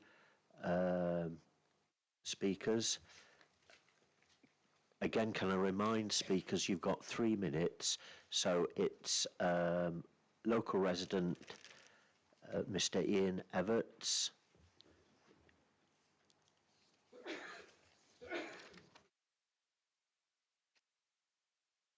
Ian, I don't know if the mic's on, if it's when the green light comes on. Okay. Yeah. First of all, thank you, Mr. Chairman and committee, for the opportunity to speak. I'm speaking on behalf of the Rockhouse Grounds Residents Association, many of whom are too elderly and ill to attend. You've based your decision on the close similarities between a regular house and a children's care home, a point which you've reinforced by other similar change of use applications. I'd like to tell you about a very similar planning application for 7 Durham Close in Mansfield. I've checked both the Derbyshire Dales and Mansfield District local plans, and the relevant sections are identical, so I believe the comparison is valid. I've paraphrased their 35-page document and only used quotes from the planning officer, Paula Daly. The Mansfield application was for a change of use from C3 to C2 for a 6-bedroom, 2-storey building on an estate with 13 dwellings, 4 parking spaces, a cul-de-sac and no exterior alterations. As those of you who visited the site will have seen, that's very similar to Rock Lodge. The Mansfield application was made by Homes to Inspire, established in 2007 with a proven track record in children's care, running over 50 children's care homes. I believe they provided the facts used by the planning officer. Their proposal was to house 2 children aged 10 to 18 with a staff rota of 13 members and 2 to 5 staff on site at any time. The Rock Lodge application is for 4 children. The Mansfield planning officer noticed that visitor numbers were unpredictable and estimated for the 2 children 1 arrival and departure on weekdays between 9 and 5 and 2 on weekends, and noted that family member visits were the most frequent. As well as staff rotas, meaning regular staff movement on a 24/7 basis, there could be visits from care workers, a regional operations manager, social workers, family members and health professionals. The Rock Lodge proposal mentions school runs but doesn't mention children being homeschooled or tutored, which would involve additional visits. The Mansfield planning officer stated that due to all the above, the proposal could lead to significant increase in vehicular movements. Although environmental health didn't anticipate a more than statutory noise issue and highways deemed the added traffic acceptable, the planning officer noted that the increased activity, especially vehicle movements at night, could generate noise and potentially disturb nearby residents. Lack of adequate parking could result in on-street parking at any time, further disrupting the area. There is no on-street parking on the single-track Rockhouse Drive. Cars simply cause a blockage if parked there. The Mansfield planning officer concluded that there would be a significant adverse effect on the quality of life of current residents, and the impact of these disturbances, especially from staff changes late at night, was expected to harm the residential amenity of nearby properties, violated the Mansfield District Local Plan, and so refused the application. The planning officer also quoted 2 previous applications refused for the same reasons. As a result of the above facts, please refuse this application. Thank you. Very much. You were spot on time. Thank you. Yep. So it's Mike Kingscott, please, Mike. And you're going to speak against the application. I am. Can everyone hear me?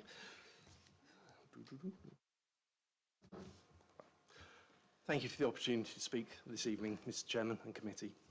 I'd like to raise my concerns over this application for Rock Lodge to be converted to C2 class property and the apparent fabrication of information being supplied by Serenity Smiles to support the application. The Serenity Smiles website states that it runs a children's care home at Dalehouse Farm, Monash. The farm has several buildings, 2 of which are available to rent on booking.com. I personally visited this property last week and met with a resident of a rental property. She told me that she hadn't seen anyone at all for the duration of her stay. She also said she had no to contact the owner of the property via phone, i.e. there was nobody there on a permanent basis, let alone a children's care home.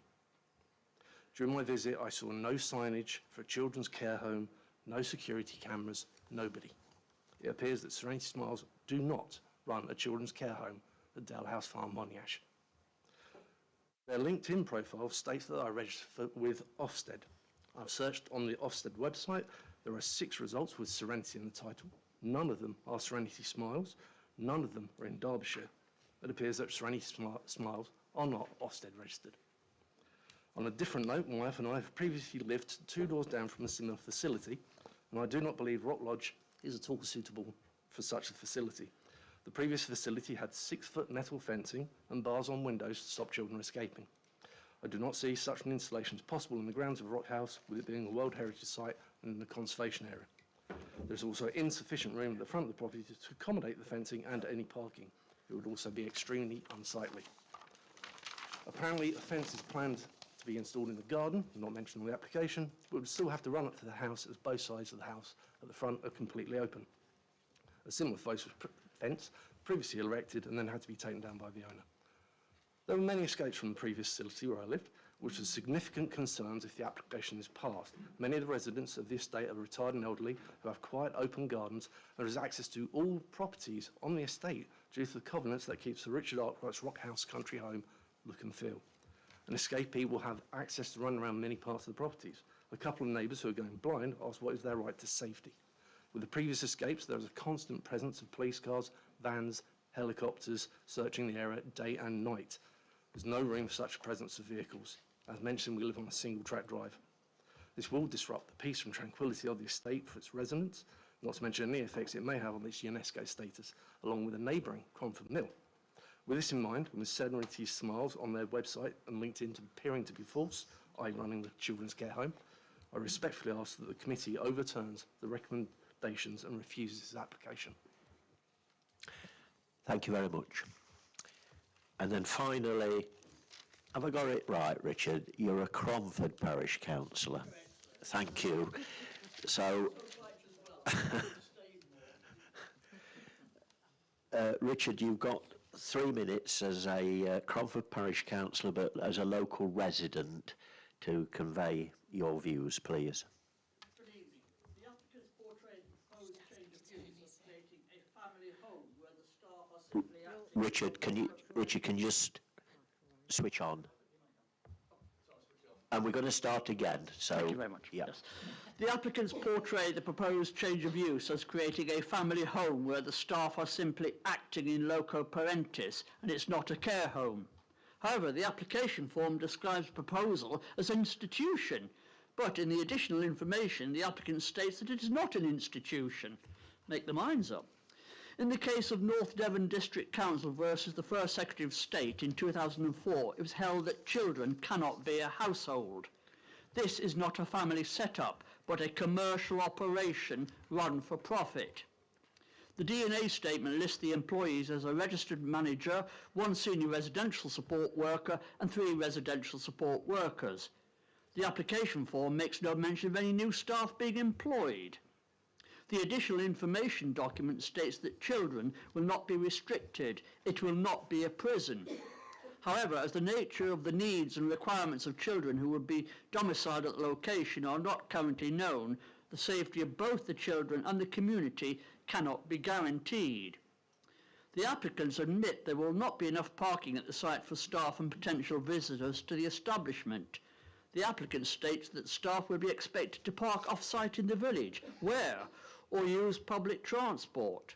Well, at the weekends there are no buses at times that the staff will be starting in the morning or finishing at night, and the train station is a mile away.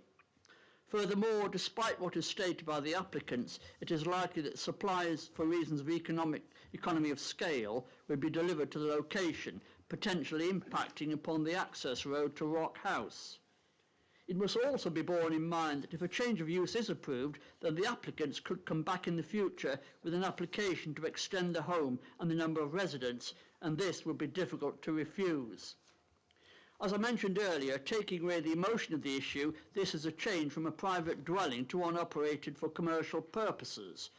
Policy EC1 of the adopted Derbyshire Dales local plan states that business and employment opportunities must be of a type and scale of activity that does not harm the amenity of occupiers of nearby properties. Whilst we are not opposed in principle to a children's home, we do not believe that a home of this nature at this location passes this test, and we would request that committee refuses the application. Thank you very much, ladies and gentlemen. Thank you, Richard. You've got about 30 seconds left, so... Okay, I'll invite the case officer, please, Sarah Arbon, to outline the application.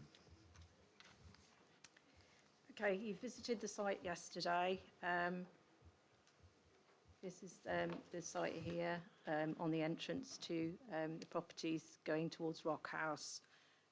So the use of the property would be for supported living accommodation for up to 4 children who would be the long-term residents. The young people would receive 24/7 care with staff providing one-to-one support throughout the day. The care team would facilitate access to local activities and services, and it would be run as a family home. Shifts would be generally between 7:30 to 11 at night, with staff working on a 2 on, 4 off shift pattern, with 5 staff at the property at any one time and 2 overnight. Children's homes like this have to be registered with Ofsted before they can be open for use. And it's an offence under the Care Standards Act 2000 to run a children's home without this appropriate registration. Ofsted have to be satisfied with the legal requirements of a range of regulations.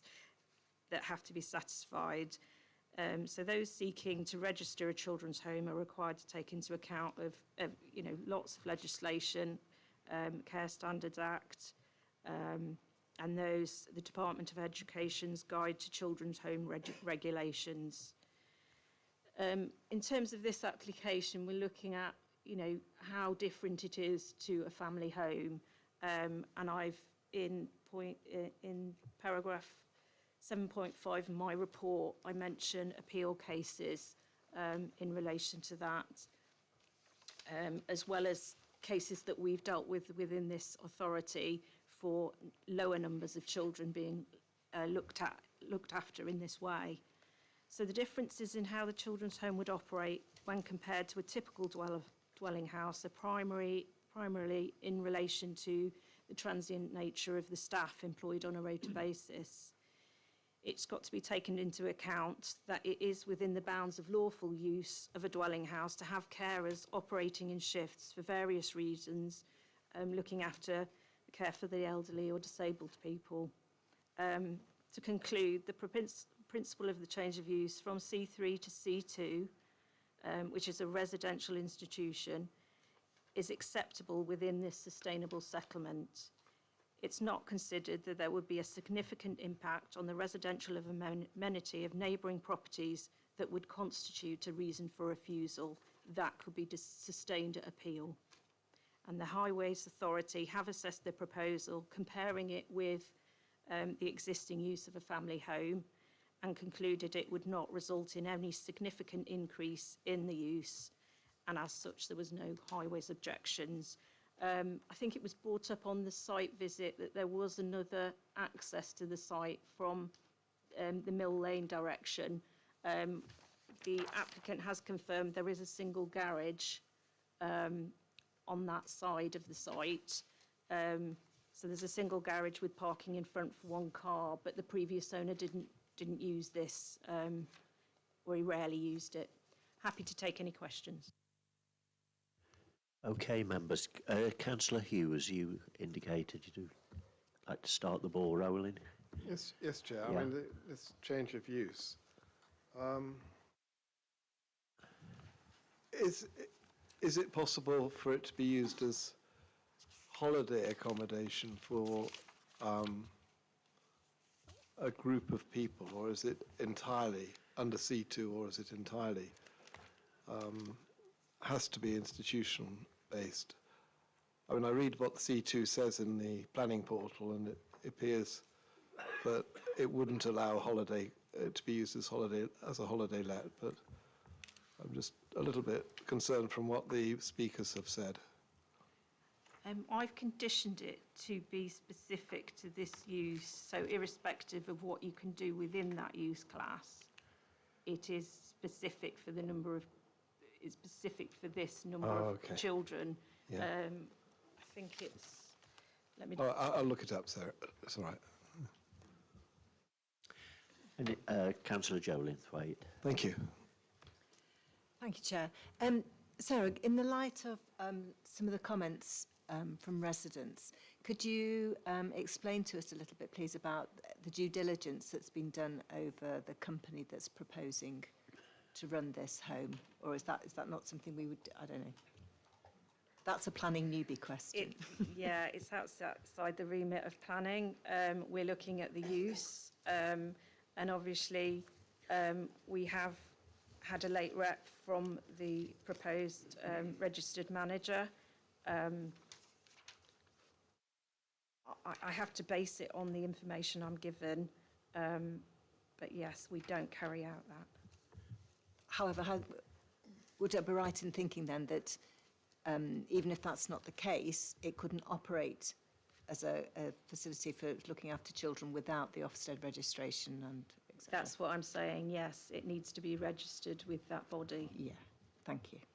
Councillor Berthel and then Councillor Peter Slack. Thank you, Chair. Concerns been brought up about the number of parking spaces. I think we're now being told that there's another garage and another car space. So are we now saying that there are 6 spaces? I'm just wondering how we... I'm kind of assuming there won't be an answer to this, but I mean, we know, don't we, that people often use garages for storage, and therefore, if we've got 3 garages full of storage, we've only got 3 spaces, 3 parking spaces, basically. I don't know how you deal with that one. I don't know. I haven't looked in the garages to know if there's anything in there, but that's what I'm being told and that is how highways look at it. They look at the garage spaces as a space, so I don't think there would be an issue. Can I just assume then that we're talking of 3 parking spaces? That's what we're considering, that's what we're considering, that there are 6 parking spaces, 3 garages and 3 parking spaces, so 6 altogether. Yeah, thank you. Councillor Peter Slack. Thank you, Chair. Sarah, one of the speakers mentioned that they wasn't Ofsted registered. One of the speakers, is that correct or is that not correct? I believe you have to be to run this sort of facility. So that's not correct. We can disregard that completely. Is that, or is there a question mark against it? There isn't in my mind, in that I'm confident that you do have to be Ofsted registered to run it. Yeah. I'm sorry, they're not. They're not showing up on the site search. Can I just ask then, Sarah, in the light of that, if it was proved not to be the case, does the application fall? I can come back on that, Councillor. Yeah. I mean, basically, we're here this evening to consider the planning merits of the application. Right.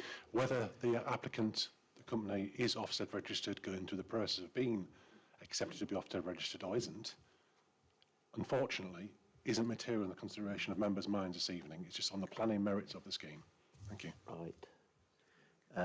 Jo, do you wish to come back? Sorry, it's just a point of interest information, really. Having registered 2 businesses with Ofsted, you can't register until you've got your premises organised, because a lot of the questions are to do with the premises.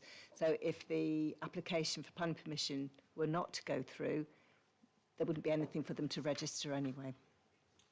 Thank you. Councillor Peter Slack. Yeah, he's answered that perfectly. Thank you. Councillor Peacock. I was just going to say what Councillor Linthwaite said. Thank you. Councillor Peter O'Brien and then Councillor Murphy. Yeah, we hear that this organisation have got another facility somewhere else, but that doesn't appear to be registered either. So my concern is, I know it's not a planning consideration, but, we have to think about the residents and whatever. I'm concerned about, the viability of the people who are running this site, and because there'll be little or no redress for the local people if this is approved. The question is there any merit in deferring this until we get some clarification, just for the benefit of the residents on these points? Bring in. I can come back on that point, Councillor, if I may. Yeah, and Councillor Murphy. As I've already mentioned, we're here to look at the planning merits of the scheme. Whether or not they're Ofsted registered or not, unfortunately, it's not material.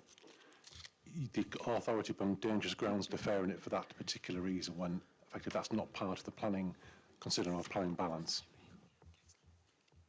Can I bring in Councillor O'Brien, please, and then Councillor Hughes? I just need to pursue this just a little bit further, because we are reliant on information supplied to us by the applicant. The late representation refers to the registered manager. Do we know who the manager is registered with?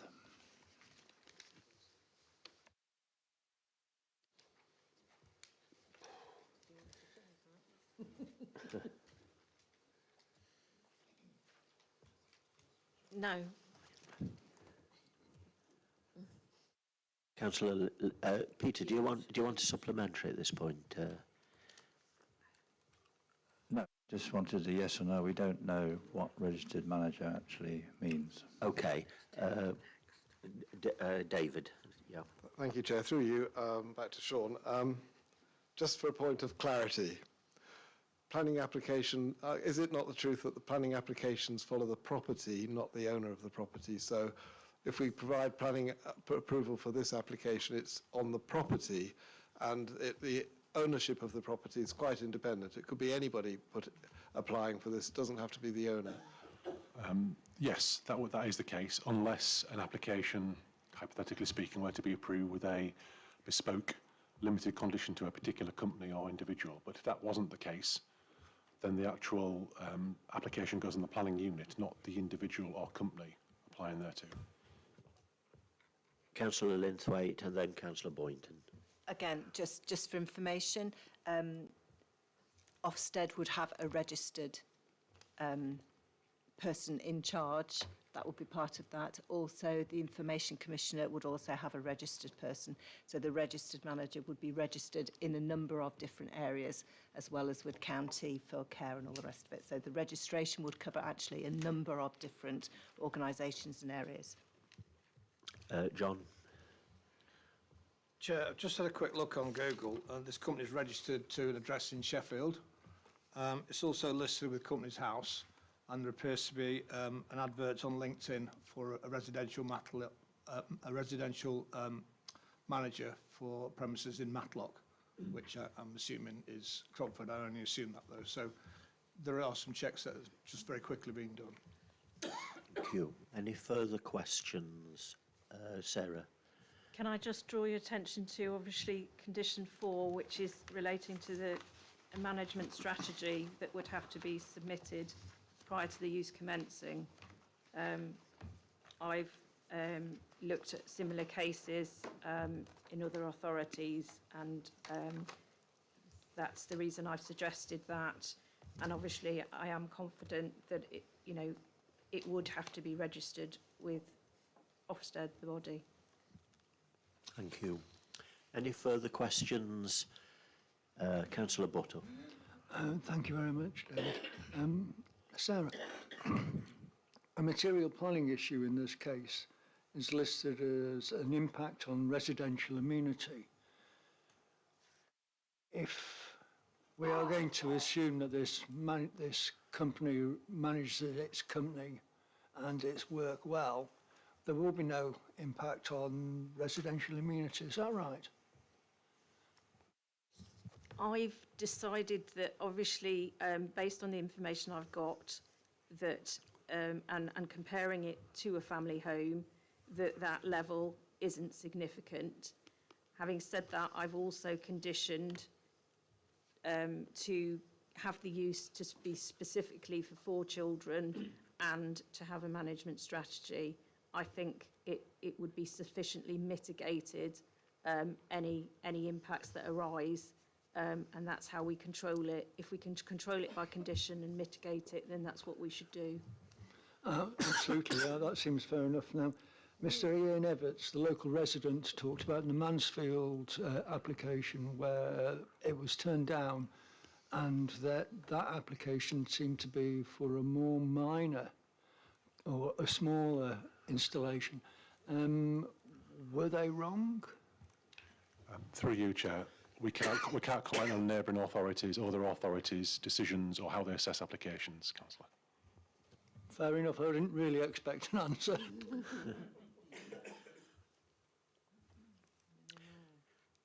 If there's no more, we need a motion either way, whether Councillor Hughes. Chair, given that Sarah's gone to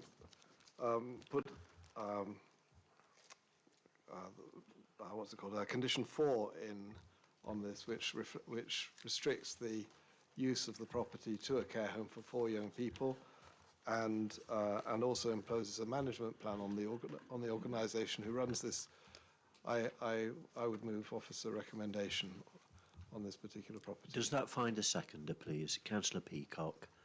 Would you like to speak at this point, Lucy? I understand why some people are concerned, but I do think that having a management plan will help. But I think at the end of the day, we have to remember that we're talking about, if we were to refuse this, we would essentially be saying that the most vulnerable people in our society cannot live here because they might cause problems, and I don't think that we should be doing that. Does anyone else wish to speak to the motion? Councillor Linthwaite. Thank you, Chair. There were a lot of written representations against this application, and each one of them had a lot of points. But there were just two in particular that I would like to address. A number of people commented on what they felt was a lack of facilities for young people and children in the area. Now, I sat down this afternoon, and just from my own experience, this is the list I came up with. There's a thriving playgroup and primary school in Cromford. There are two good excuse me, don't interrupt, please. There are two good secondary schools with numerous after-school groups and clubs. There's a rugby club, football club and cricket club, which all have thriving young people's teams. There's a climbing wall at Wirksworth and the Ark at Matlock. There's beavers, cubs, scouts, classes for dancing, gymnastics, music, martial arts and riding. There's Army, Air Force and Sea Cadets, and only this evening we've heard about kayaking as well. So I think there's quite enough to keep any of our families busy. A number of the residents, quite understandably, had concerns regarding the children that may live in this property and whether they would be suffering from mental health and behavioural issues.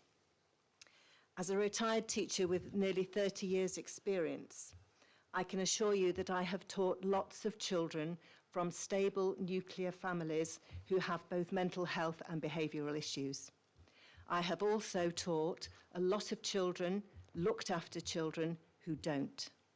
So I think we need to be very careful about making assumptions about the children in our community. That's what I wanted to say. Thank you. Thank you. Any further comments? Councillor Lees. Sorry, Chair, it should have been a question, really, I suppose. Yesterday, when we were on the site visit, it was, I'm sure it was mentioned that if this property was to have 3 children living there, it wouldn't even need planning permission. Is that correct? Through you, Chair. Yes. It would depend on the actual nature of how they actually live in this particular case, because there is the one-on-one care provided from this facility. That would be the case. However, if there was other vulnerable children where there was just 1 or 2 carers living there, and it was living as a, say, three children and 2 carers, then in itself there's case law. A lot of authorities advise applicants to go down the certificate of lawfulness for proposed development, and they don't require planning permissions for them. So it's, there are a lot of examples I could point to, but it just tends to focus around the actual 3 and how that setup or how that care facility is offered. Thank you. Councillor Peter Slack. Just a quick one. It's an observation, really. We find in a lot of recently, we've been a number of places where the family homes have been turned into these supporting young people. I think it's because the county authorities and local authorities are now not caring. They've shut many care homes for children, so I think this is a result of this now, and it's being handed over to the private sector really now. It's just an observation, Chair, that's all. Members, it's been moved and seconded. Councillor Murphy. Okay. Listening to what Peter has just said, obviously there are those facilities out there that were very specialist, and they have very few children. And it's quite telling for me, it's one-on-one care. And usually if you've got one-on-one care, obviously these children need extra support and whatever. Now, I do know of another facility, not a million miles away, where, you know, the children abscond, you know, they go into a local village, cause a little bit of trouble, whatever, okay. But obviously the residents in that area are particularly concerned. I can see the same sort of thing happening here. It wouldn't be one-on-one care if it was children who just needed normal care. And of course the scale of the operation tells me that obviously it's a very expensive facility. it's one of the issues that county have, is the fact that they don't have this sort of specialist accommodation, and they pay thousands of pounds a week for this sort of care. And there are issues. I know it's not a planning concern, I understand that, but I'm thinking of the local residents. Where will their redress be if there are issues and whatever? I suspect they're not going to be cherubs staying at this place, and there's a limit to what the carers can do. It's not a prison, I appreciate that. And I've got concerns about the organisation that are potentially running this. I know they'll have to have their licences and whatever in place before they can start. But I can't support this. I know I'll be in the minority, I appreciate that, but I do have concerns. Thank you.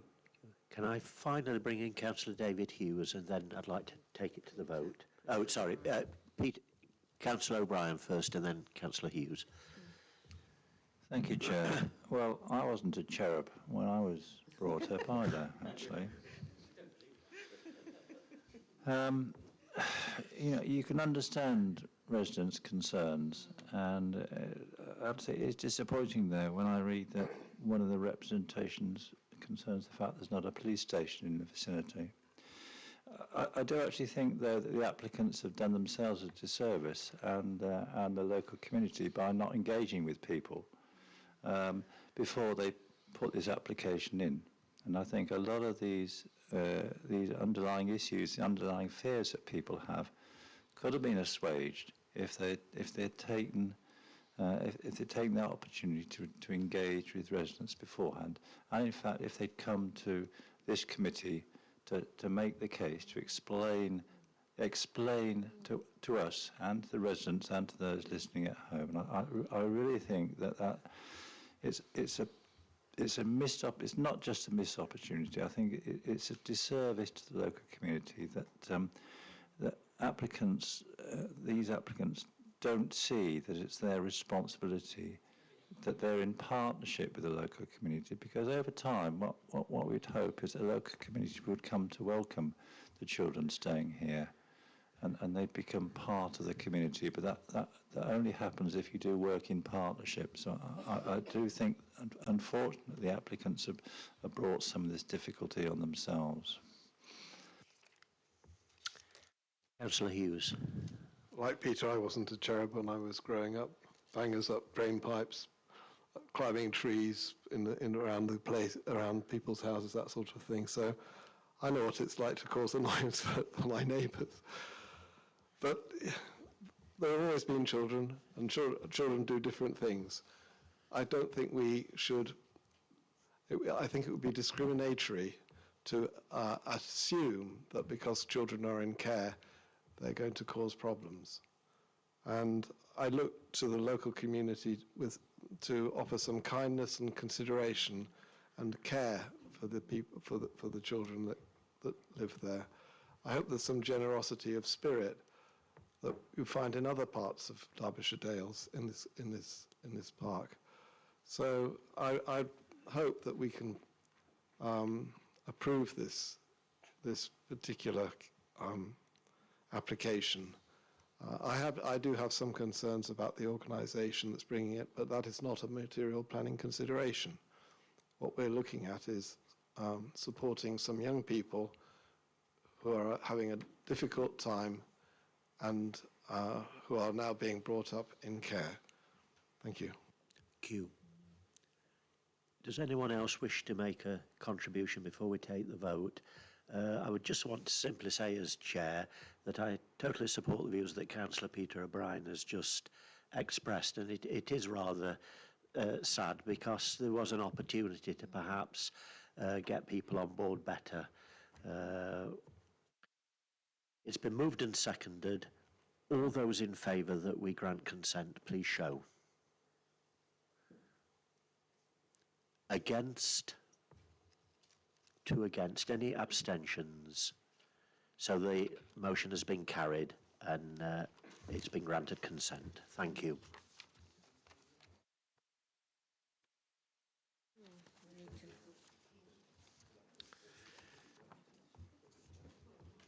In a moment, we'll turn to the congregational chapel application. Do we want to invite perhaps some of the people from next door? Yeah. You're all here. I thought there was this huge crowd, you see, that was... That's it, is it? Well, first of all... No, I'm talking to you. I'm sorry, my name's David. You are... thank you for your patience, Lisa. I thought the room was full of other people. I am sorry I got it wrong. Wonderful start. There are some people to come through. Oh, yeah, the late rats. I thought you said there was nobody in there. Hmm? We've got late rats, David. Sorry. We've got late Yes, rats. yeah. haven't we? He doesn't want to come in, right. So, sorry? I think we've all missed his tea long since. It's a regular thing for us. Have a go, you might find out what it's like. Right, we turn then, members, to page 75 of the agenda. Right. Stop a minute. Well, just hang on for Neil to get back. Yeah. And seriously, to the other people from Middleton by Wirksworth, thank you for your patience. It's been a long evening, and I realise it's been a long time for you to wait. Yes, members, would someone move that we extend the meeting by, what, 45 minutes?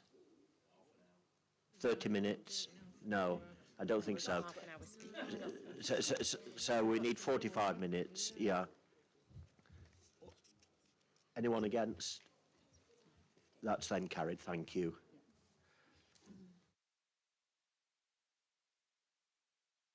So while we're waiting for someone to come back, did not D.H. Lawrence, when he was at Mountain Cottage, occasionally worship here? He was a congregationalist, and my limited knowledge is that he occasionally went into that building.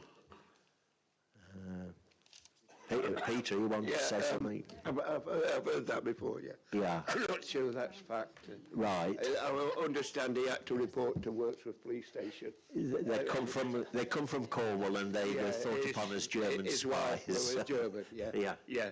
So we've got late rats. Right, can members turn then to the information in front of them, the late representations, first of all? We need to give that fair time.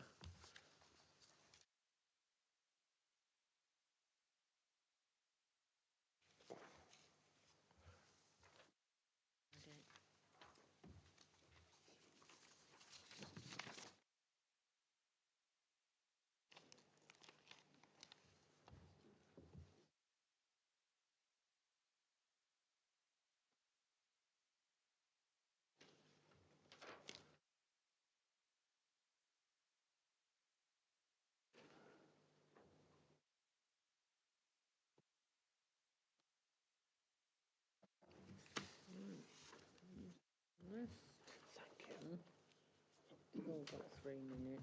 Right. Yeah, they do all residents. That's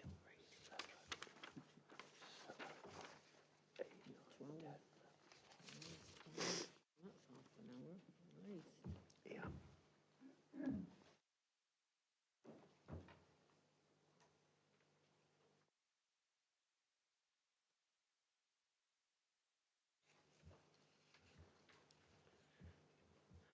So tonight, 12 residents have taken time to come to speak to the committee. So I will first invite Andrew Bridden, please, who's a local resident. And if you'd like to convey your points of view, please, Andrew, you've got 3 minutes. Thank you. Good evening.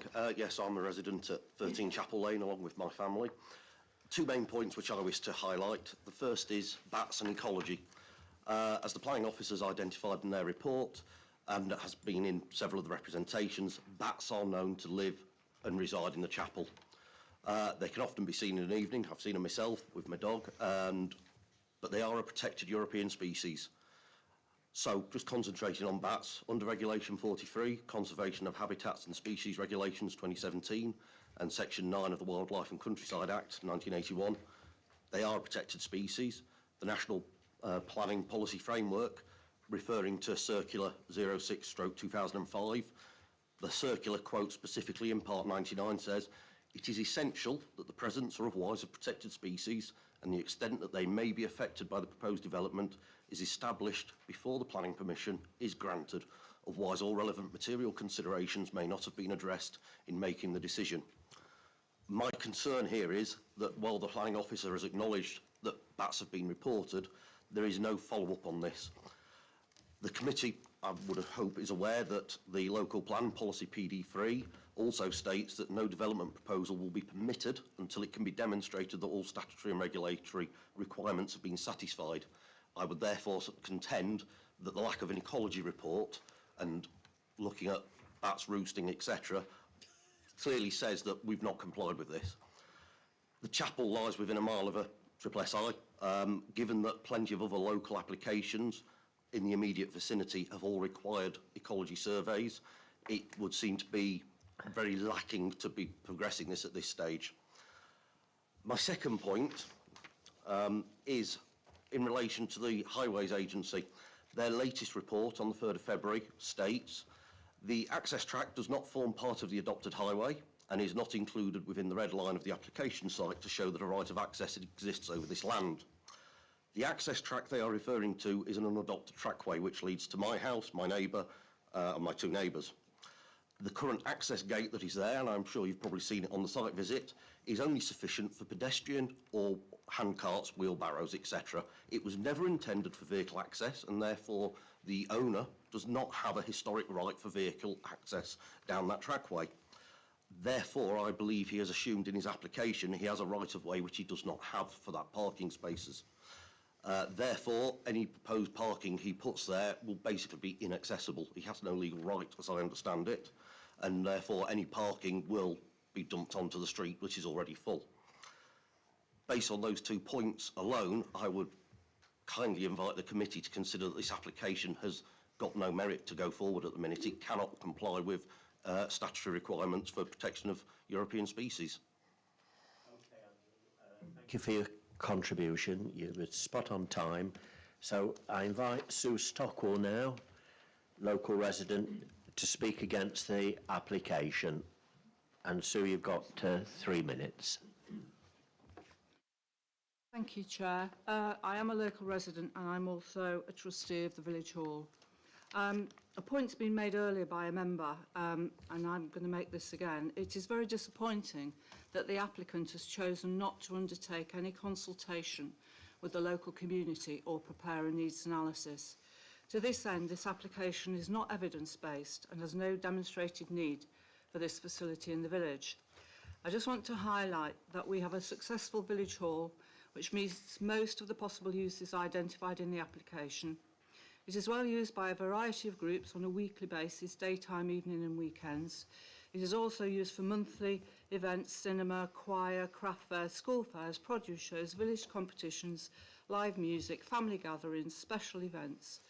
The hall is more than capable of meeting the needs of additional groups, clubs and activities if the demand is there. In addition, the village church has community facilities and used for meetings, etc., and is readily available for extra usage if the demand arises. The local pub is a very valued asset to the village. It hosts a variety of regular community events, including gardening club, local choir, musical events, quiz nights, parties, etc. Within the village is Mount Cook Adventure Centre, a not-for-profit outdoor activity centre working with schools, charities and businesses. It provides 35 ensuite bedrooms with 4 beds in each sleeping up to 140 people. 10 glamping pods sleeping another 40 people, so a total of 180. Mount Cook also has very adequate parking facilities that does not impact on local residents.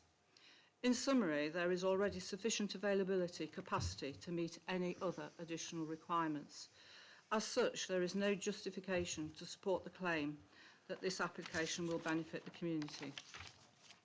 It's very difficult to comprehend why residential accommodation is being proposed in this locality. The bunkhouse accommodation has no logical link to the proposed community hall. In paragraph 7.6, it states that whilst the specific community issues are not known at this time, the applicant has provided sufficient information to make a decision on the uses proposed. This statement conflicts with paragraph 2.2 that refers to possible uses only, not firm substantiated proposals. And my final point, paragraphs 7.6 and 7.10 refer to the requirement for the submission of a management plan. It's hard to comprehend that members are able to make an informed decision without the detail included in such a document. Paragraph 8.4 refers to a detailed management strategy.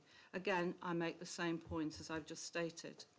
On the basis of the absence of vast information and vague detail, I believe that this application should not be approved.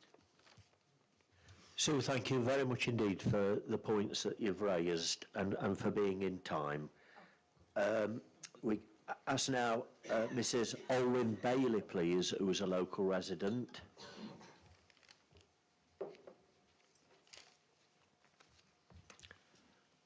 Good evening, everyone. Thanks for giving me the opportunity to speak. I'm a new resident of the Congregational Chapel, living at number 5 Chapel Lane. I'm going to address, first of all, the highways impacts. In section 7.9, the case officer cites the highways report, which states that the proposal is unlikely to increase traffic and parking in the area when compared to established church use. I believe that the highways report is flawed and completely overlooks the fact that the chapel has been closed for many years. When it was in use, it was attended mainly by local residents with no need whatsoever for cars. They walked there. Times have changed, and the road outside the chapel on any given day is already full of residents' parked vehicles. The highways report states that the users of a hostel facility are unlikely to be car owners. Well, it seems to me that this is complete conjecture. How do they know that? To suggest that in this day and age, users wouldn't arrive in cars is extremely naive. Hostel accommodation would generate much more traffic and parking on a narrow residential street where there is already great pressure on the very limited parking space. Certainly, public transport cannot be relied upon, being infrequent and non-existent on Sundays. The application suggests that 2 private parking spaces would be provided for a multi-use occupation. Well, notwithstanding the access issues, this is totally inadequate.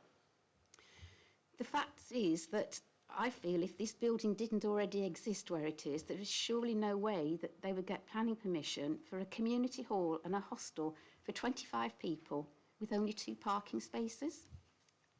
Middleton already has severe parking problems, and this fact does not appear to have been considered. I'd like also to refer to another recent planning application within Middleton which was considered and refused by this committee in August 2024. I refer to 24/00481/FUL, conversion of barn to create community creative space, land and buildings west of Burrows Lane, Middleton by Wirksworth. I quote the officer's report delegated, appraisal issues. It is considered that the building is in an unsustainable location where access to the building for community use would be reliant on private car.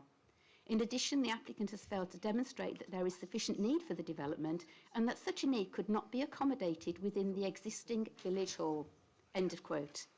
Well, nothing's changed in the last 6 months. If the village hall could accommodate all needs then, it still can. Middleton already has 2 other redundant chapels which have been very well converted into the most beautiful family homes. The Congregational Chapel could be equally used as a new home, which would be much more in keeping with a quiet residential street than what is, let's face it, potentially a party house. Thank you for listening to me. Your points were excellent and well presented. Thank you. Thank you. Yeah. So we turn now to Ian Bailey, please. Ian, you, I understand, are a local resident, and you've got, as with everyone else, 3 minutes to address the committee. Thank you very much, Chairman. My issues will be around noise and behaviour.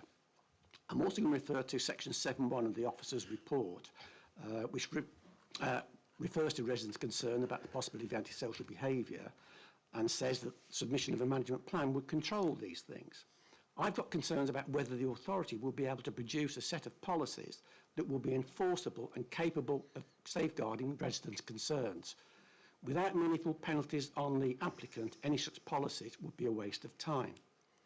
Recommendation 5 refers to outside furniture, which confirms that outside activity within the ground would be permitted, thus creating even more noise and misery for local residents and destroying the tranquility of the graveyard. The applicant's submission, dated 21st December, accepts the possibility of antisocial behaviour. It says, as a deterrent, a large deposit could be charged to renters, which would be forfeited if antisocial behaviour were upheld in court. This would be some time after the event and therefore of no use to residents. In any event, any penalties should be applied to the applicant and not the users.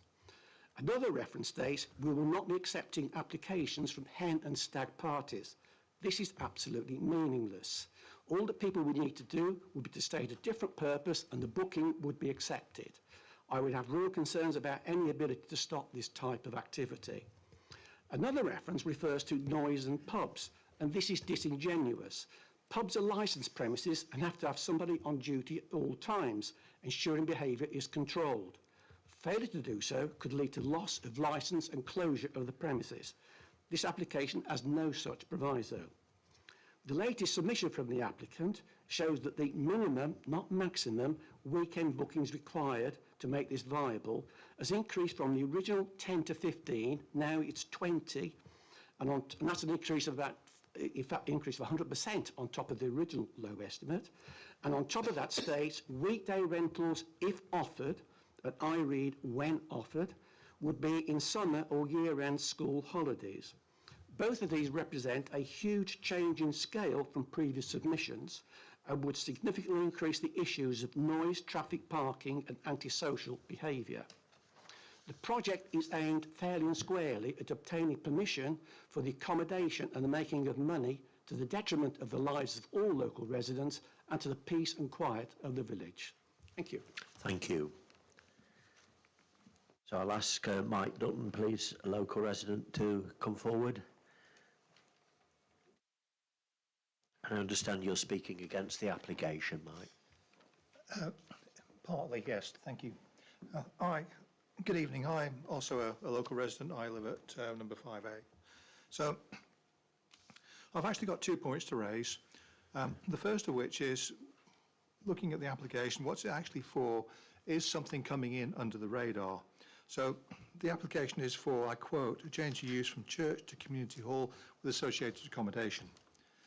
In fact, the planning application actually for a community centre and a hostel, but doesn't actually state that explicitly. So the application also doesn't state that it's for an income-generating hostel, so it's a commercial application. The applicant has stated, and I quote from the applicant's proposed uses, the chapel can be marketed as a fully catered weekend retreat, unquote. The applicant mentions costs and numbers generating approximately £2,000 per weekend and needing around 20 weekends to, I quote, cover costs, unquote. So in fact, it's a commercial venture for short-term lets as well as a community centre, and the application should actually state that.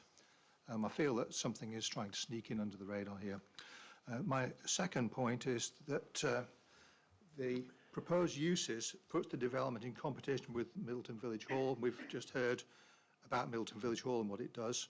That's actually a registered charity, and as a former charity manager myself, I can state that charities need all the income they can get. So the Village Hall needs the income from the facilities it hires out. Development duplicates the services provided by the charity and may deprive the charity of income. So thank you. No, thank you. So our next speaker, Julia Seagroat, local resident. And again, you're going to speak against the application. I agree with all of the objections raised so far, but I will focus on issues impacting our home. First of all, light. The developer states privacy to the surrounding neighbours will be created with planting along the boundaries. Our home is a bungalow located significantly below the ground level of the graveyard and the boundary wall. Consequently, our rooms are already quite dark.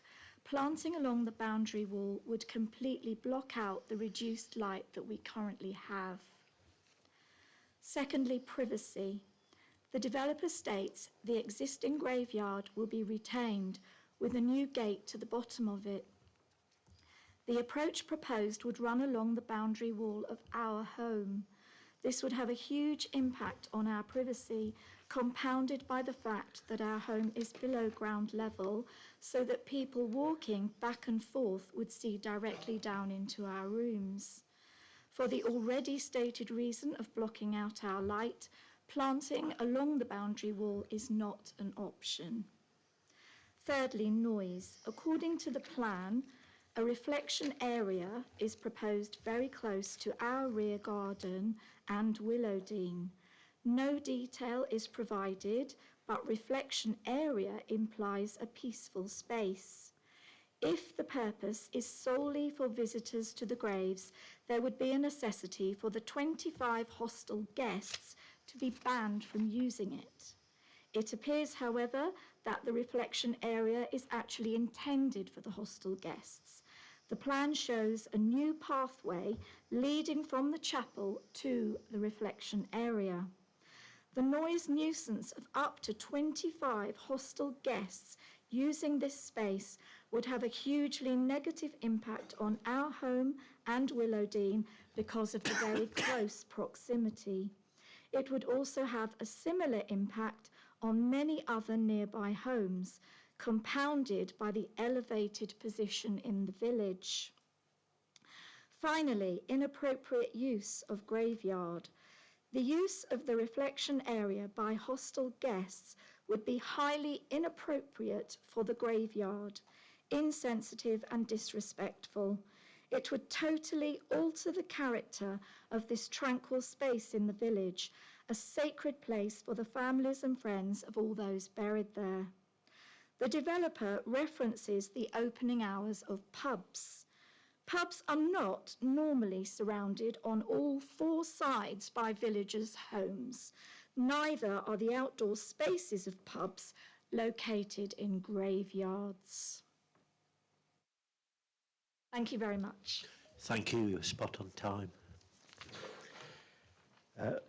Our seventh speaker is Mandy Pearson, local resident, who's going to speak against the application. Hello, I'm Mandy. Nervous? That's okay. Just bear with me.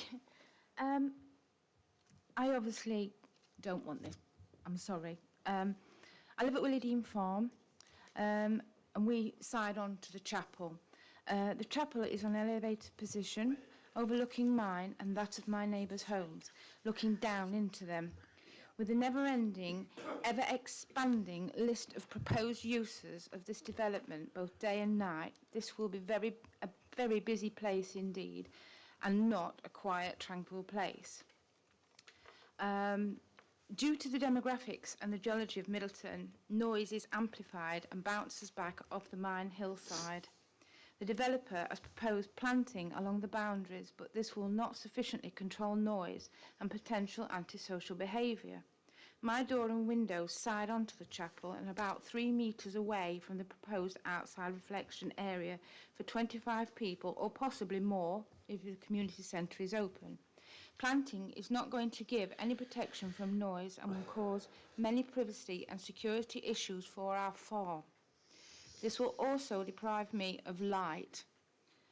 I have been feeling very depressed and anxious about this development and the impact it will have on our way of life and our home and our village.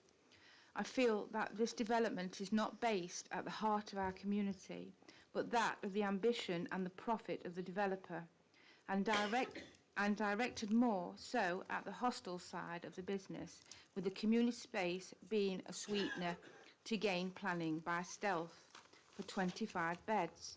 This should have been more transparent in the application of the hostel with associated works. Once it is passed, this could be used for any purpose of any multiple dwelling without restriction. There is a possibility of security problems and antisocial behaviour with large groups of people gathering in a small, insufficient area, especially after the hours of darkness, and the concern also of the management of such matter. This development will have a negative impact on the lives of people living near and next to the chapel. That's it. Thank you. No, thank you. Thank you. We move then to Peter Stevenson, local resident, who again is going to speak against this application.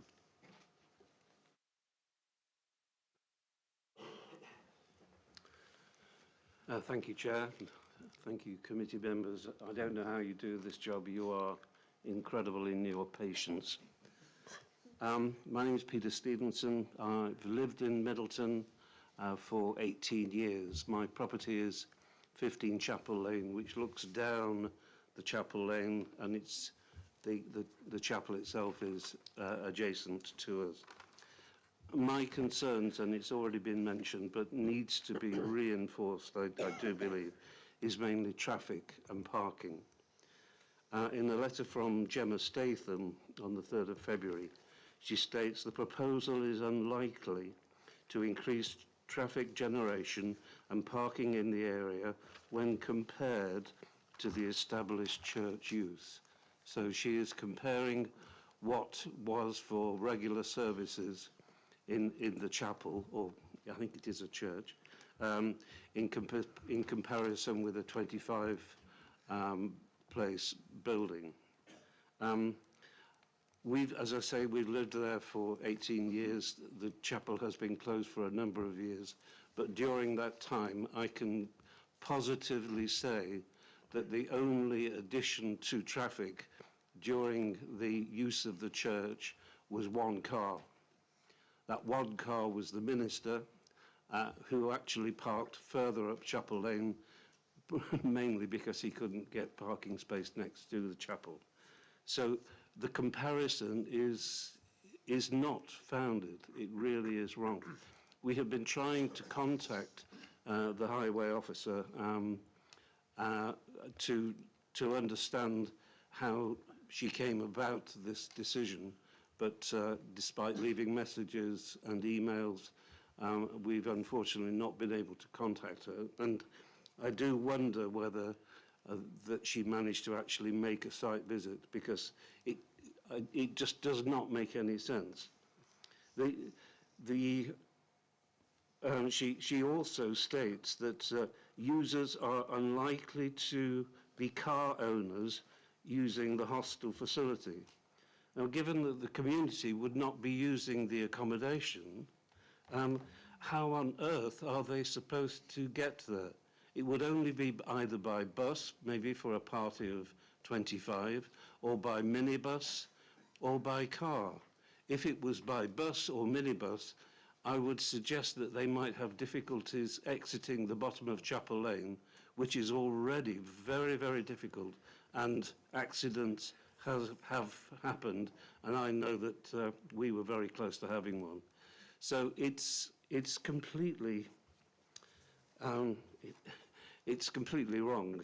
And some of the young children use the park at the back of us, and Peter, sorry, I yes. have to interject because your time is up, but we do utterly understand what you're conveying. Yeah, I just worry about the children having accidents, and it's planning by stealth. Yeah. Okay, thank you. It's now, is it Lisa Varney, local resident, and I understand you're not speaking in favour of the application. Correct. I live straight opposite the chapel. I've lived there 30 years. My great-grandparents are in the chapel, straight over the road. I find it totally inappropriate that this gentleman, which I have met, by the way, turned around and said it's not going to affect the village, when he's completely telling lots of lies. He states it's going to be residential for his family when he comes over from America. Then it's going to be a hostel for up to 25 people. We're not quite sure what's going off there, and I think the same, under the radar, he's got other ideas on what's going to happen with this chapel. We live in a very small village. In 10 years, it's grown to double the size. The road infrastructure can't cope with the people we've got. We've got people moving into the village who haven't got parking spaces, so they come and park on Chapel Lane. There is no room for them. All the time that chapel was working while I've lived there, before Don and Mary were the preacher, there was another gentleman, he come from Wirksworth, one car, everybody else worked. They had an art club, what was for an hour and a half, at 2 o'clock on a Thursday, it went. Where he wants to sight the gate to go in, they've got to walk all past through the graves. That is a working churchyard still, that is. So whoever's coming, they're not going to be bothered about walking over people's graves, are they? They're just going to plough through regardless. And the parking's just insufficient for everybody up there. Noise is going to be tenfold.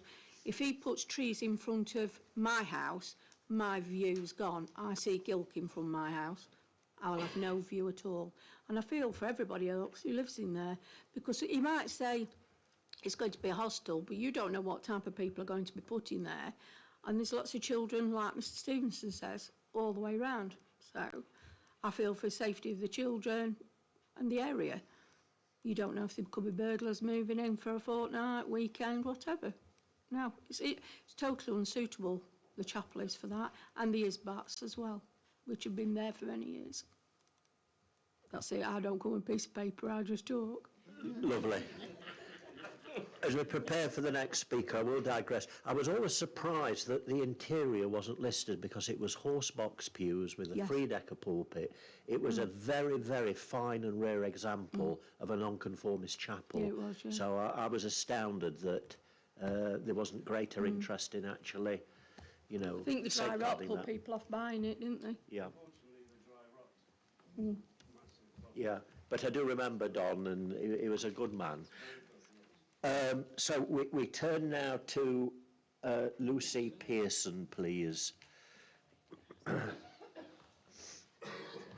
Hello. So I live at Willowdean Farm, which borders the chapel.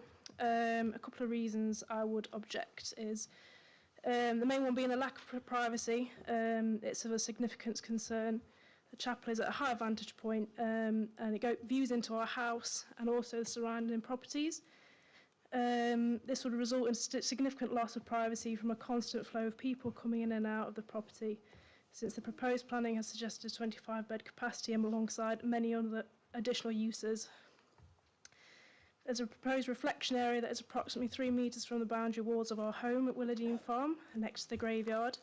It's a small space, unsuitable for suggested capacity for a hostel and community centre, and with no curfew, there'd be concern that this will be a constant issue with noise and antisocial behaviour. If property planning is passed, there's no clear regulations or limit for the applicant on who can stay in the building or even what kind of individuals will be coming to the property, which would be yet another disturbance and concern for the community. There's no plan from the applicant on controlling noise, or no clear plan. There's proposed bordering shrubbery for just suggested privacy, but as mentioned before, the chapel stands at a vantage point, and this will be inferior to provide any privacy for its residents.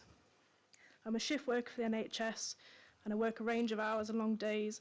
The constant disturbance from unregulated noise will drastically affect my mental and physical health. And the other main issue is parking. Parking in Chapel Lane, obviously people have already mentioned it, and in the village is already a capacity for its current residents. The proposal 25 beds could very easily increase to a further 25 vehicles, which is simply not sustainable, not only for parking, but also for the safety of pedestrians, particularly children, using the recreational ground next to the chapel.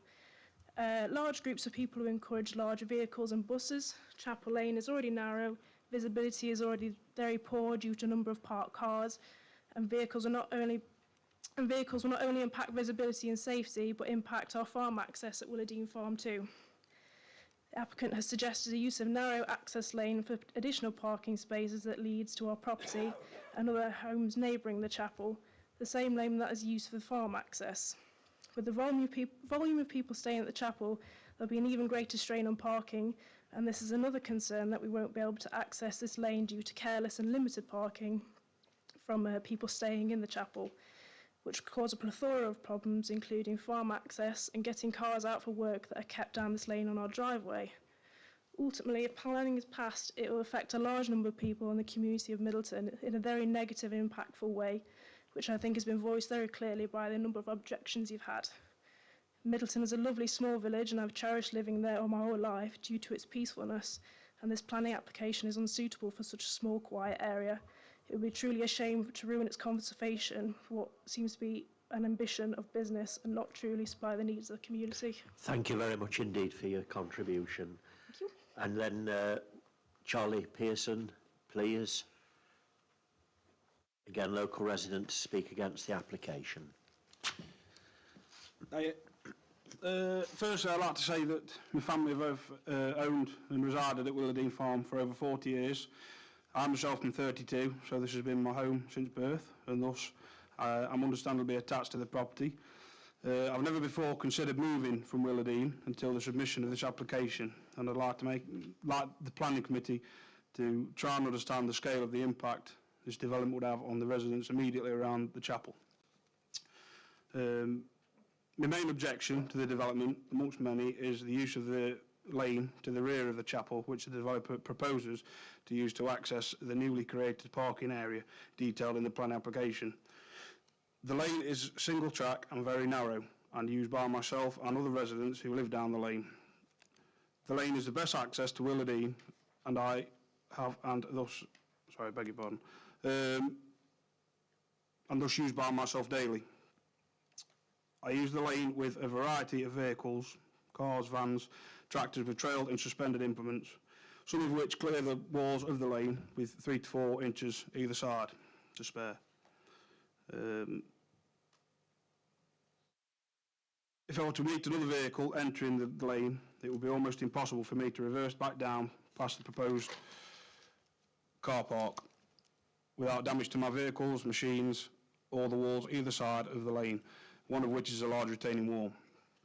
For the vehicles entering the lane, reversing out would be very dangerous for various reasons. Firstly, the neighbouring recreation ground, the footpath access, finishes on the end of the lane, which is regularly used by young children, some of which come straight out of the footpath, oblivious to vehicles entering and exiting the lane. Secondly, the lane itself is hidden from cars travelling down Chapel Lane until immediately opposite.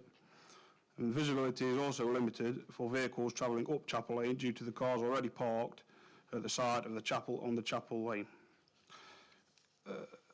So a vehicle reversing out on the Chapel Lane would pose various dangers I feel have been overlooked. Another concern and reason for objection would be the residents using the development could easily enter the private grounds of Willardine Farm. This is concerning as there is various pieces of machinery and implements that, if inquisitive people or children were to interfere with, could trap, severely injure or even kill. And I feel there is no way the developer could prevent people from straying from the development. I also feel the development is not right for Middleton, nor do the community need or want it. Thank you. Thank you very much, Charlie. And then the final local resident to address the committee is Adele Dutton, please. And again, Adele, you've got 3 minutes. So I'm your last act tonight. Good evening. The chapel, as seen on the proposed plan, shows a fairly open plan space with 2 bunk rooms accessed by stairs from the main meeting, dining and lounge areas. Residents of the bunk rooms will have to walk through the community spaces to access the toilets and showers, which are situated on the ground floor at one end of the building. Mr. Woodin has suggested that the communal areas could be used for community groups such as scouts, guides, day nursery even. Would you be happy to send your children to one of those groups, a facility where strangers could walk through the space they are using at any time on their way to have a shower?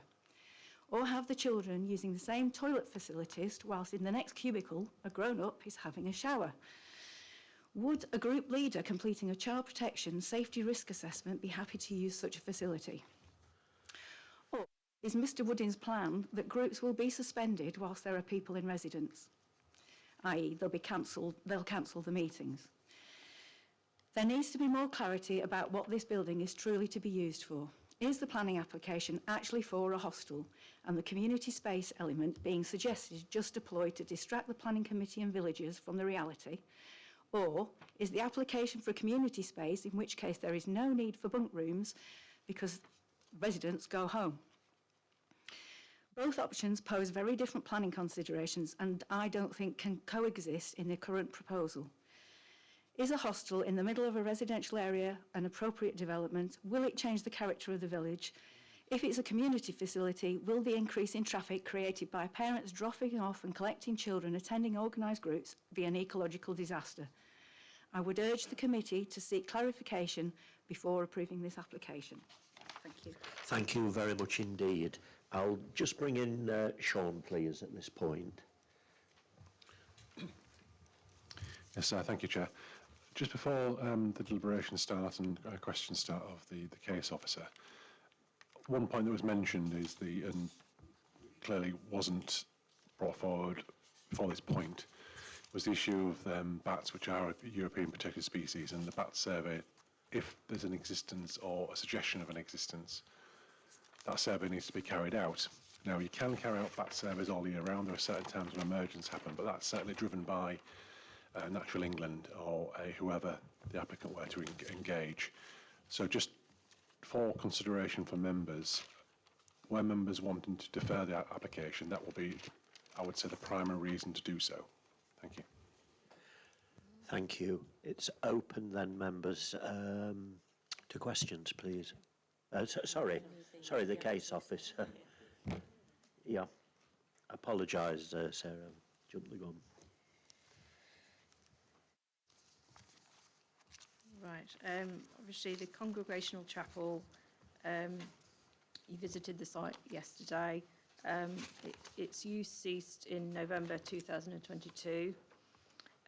What's proposed is a hybrid community centre group hostel available to the local community on a daily basis and offering space with short-term overnight accommodation for groups up to 25 people.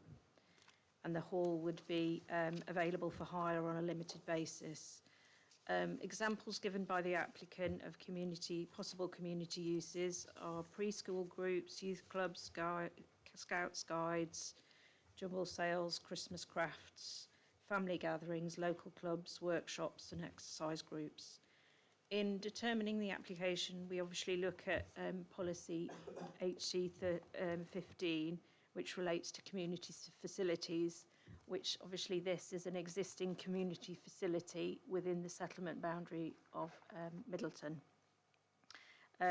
This policy relates, its overall aim is to seek to maintain and improve the provision of such facilities, achieving this by supporting proposals which protect, retain and enhance existing community facilities, which this is.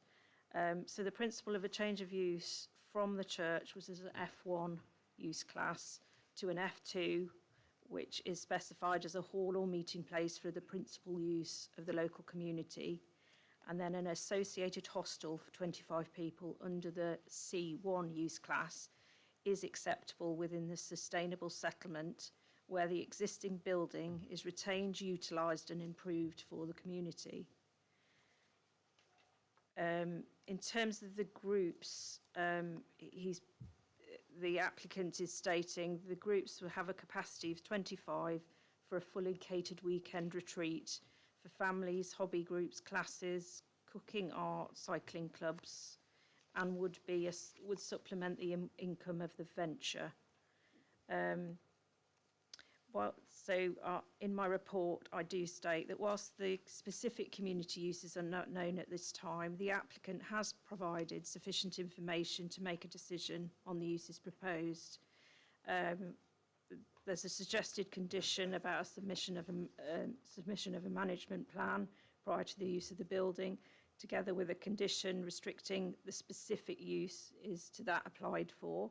So specific to what I mean is what's specific to what's applied for and doesn't mean that it can be within the use classes per se.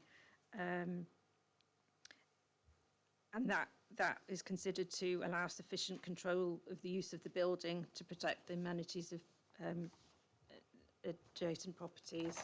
In terms of external alterations to the building,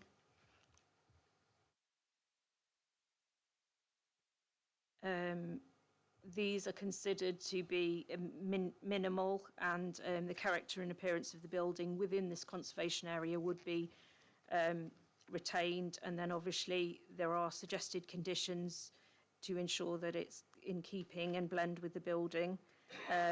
Also landscaping conditions to ensure the setting of the church and that the graveyard is maintained.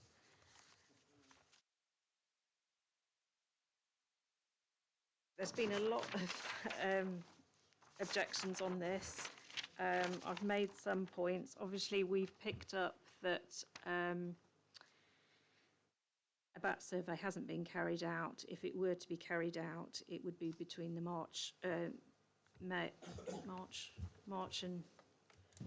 mean, it can be carried out all year round, but certainly certain requirements or natural England will be driving it.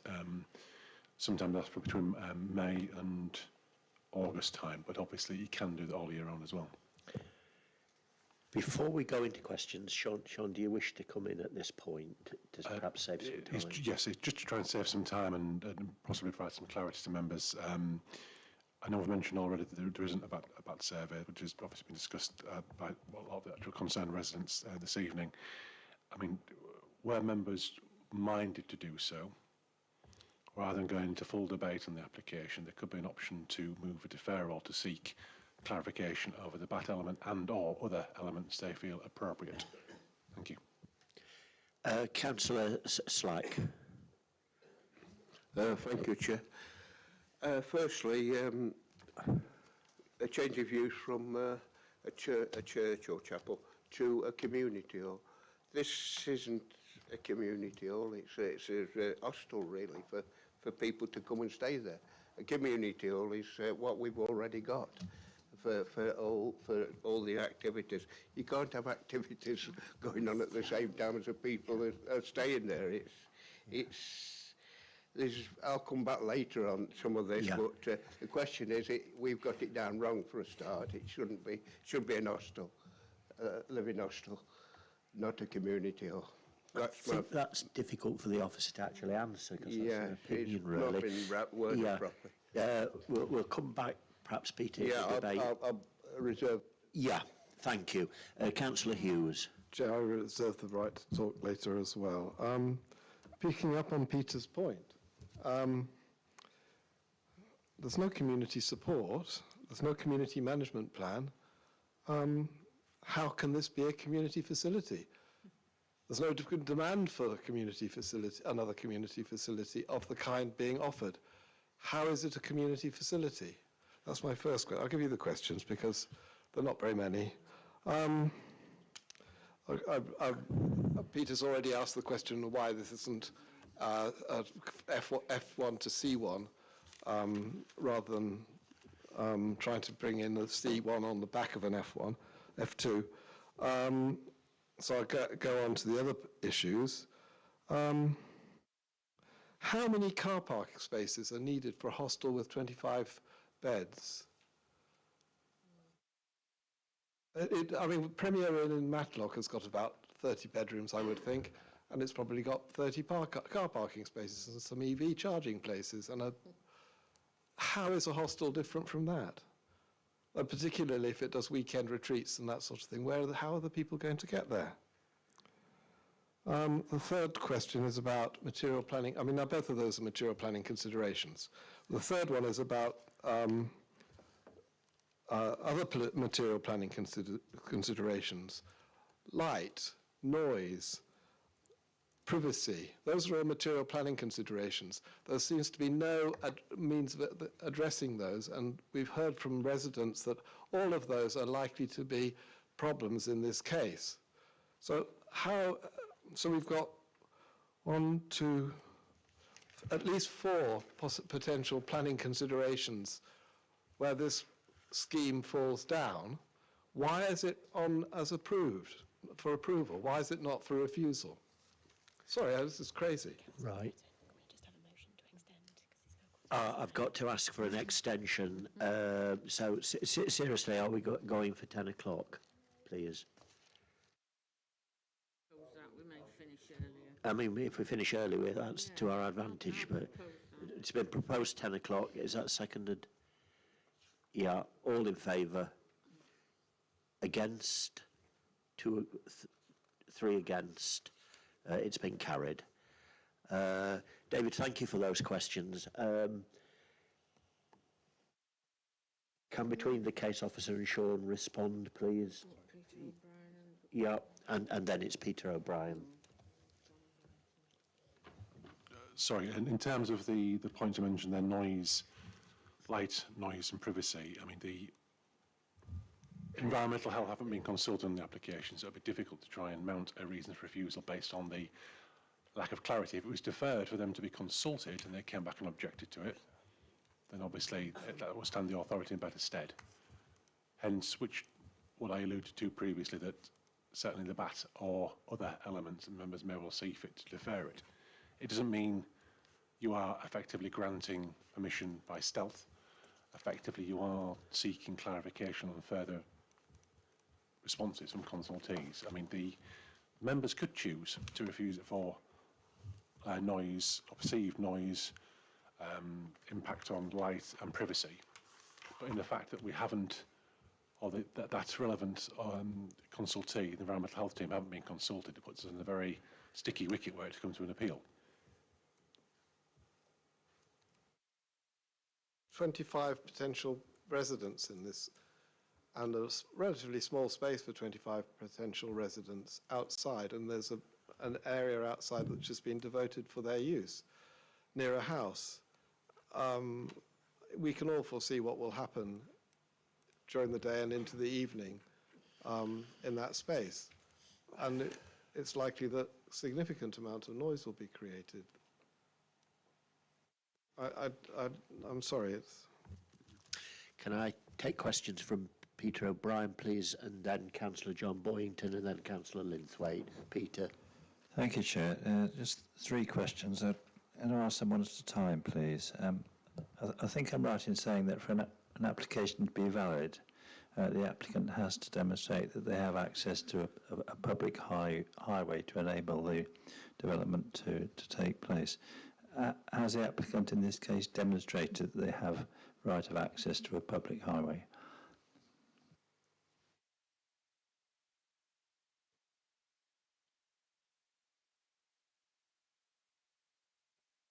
The legal requirement is the red line itself, accompanying the application must connect to a public highway.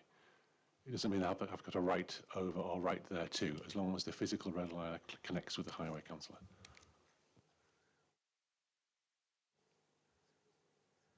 Well, the reason I ask the question is that the proposal involves a car park, so therefore the car park has to have access to a public highway for it to be a valid application. So I'm simply asking, is there confirmation that that exists?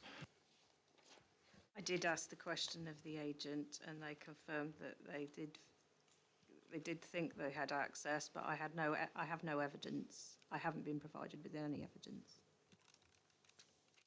So there's no certificate to demonstrate that they have a right of access? It's a legal issue, isn't it? So I haven't been provided with any evidence. The certificate is, you know, to do with ownership and in terms of the application form.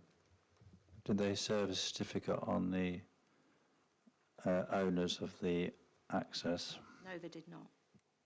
Does that not make it an invalid application then? Well, no, but at the time of the actual application was received, we didn't have information to suggest there were other ownerships on there. So we've got to take the information that accompanies any application, and this is set in planning legislation, as factually correct, Councillor. Okay, second question is, if the application were for a 25-bed hostel alone, would the recommendation be the same? No, because it's a community building, and if it was going to be a loss of a community building, then it would have had to be marketed as such, and it hasn't been. Okay. if that's the case, given that the recommendation for approval is dependent on a combination of community use and hostel use, where is the requirement for both those uses to be undertaken at the same time? I don't see anything in the conditions which require both of those uses to actually take place, which is the requirement on the basis of which the planning application is recommended for approval. In other words, as it stands, only one of those uses could take place at any one time, and there's no requirement for the other use to take place. But the basis of the approval is that both uses happen. Hence the reason that I felt that necessary to have a management plan, because I am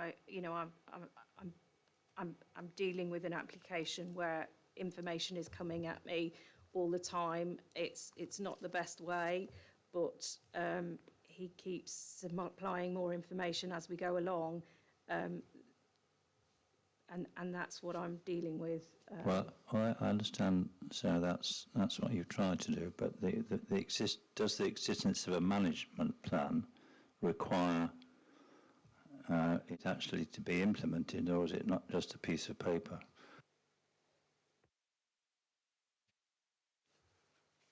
In order to discharge the condition, we would have to be satisfied that it would be adequately run, so it would not, the impacts on residential amenity would be mitigated sufficiently. Councillor John Boynton. I didn't get answers to my first two questions. The first one was, why is it why wasn't it put down as a change from F1 to C1 use? And the second question was about the number of car parking spaces. I'd like an answer from both of those questions. Okay, yeah. On the second point, I'll answer on the first. We're not the Highway Authority, so obviously it's difficult for us to answer that question, I'm afraid. The Highway Authority, if memory serves me, I'll just refer to the report. On page 77, no objection. That's the answer to that second one, Councillor. In terms of the first one, Sarah? That begs the question of how this is described. It's described as a community facility, not as with other works, not as a hostel with a hall attached to it. I think this is disingenuous, and I don't think if in that respect, I think the Highways Authority has been misled, and we can't go ahead with this application now because clearly it's been classified wrongly. It's in the first place by being called a C1 to an F1 to F2. There's no mention in the title of the hostel. There are all sorts of things wrong with this. I think we cannot take this further now because it has to be reassessed as a F1 to C1 use. We can't take it in any other way. In the light of those comments, then, David, are you going to move that we I am moving refusal on refusal. Right. On the grounds that it has been misclassified. It's a F1 to C1, not F1 to F2 with other works. On the basis of that, are you prepared to second that, Councillor Slack? Yeah, I'll second that, Chair. Definitely. Thank you. I'll give the reasons why. Right. It's been moved and seconded that we refuse this application. It's open now to everyone to have their voice heard. Councillor Dobbs. Thank you, Chair. This is very difficult because we've got to think of what it is and what it's become and a way forward. I can hardly think that it's progress for the community for this building to steadily fall into dereliction. So it's how you pick your way through that. I agree there's lots of questions that this raises. I would point out that you can't argue that it's not going to be successful and that there will be a traffic problem. It's either one or the other. And I think actually other issues probably would have sorted themselves out because, correct me if I'm wrong, but I don't think actually having a misguided business plan is a reason in planning law for refusal. I might be wrong in that. And so I think actually what Sarah suggested makes some sense. I agree that with the residents there's lots of concerns, but they are all, I would argue, speculation. And we're not required to speculate on what might happen. We have to argue from the facts in front of us. It's difficult, but we've got a derelict building that's decaying that presumably we don't want to fall down. Or perhaps we do. I don't know. This is hugely difficult, and I think we have a responsibility to try to see a way forward, and this might be one of them. Can I bring you in later, David, because there are other people? Councillor John Boynton.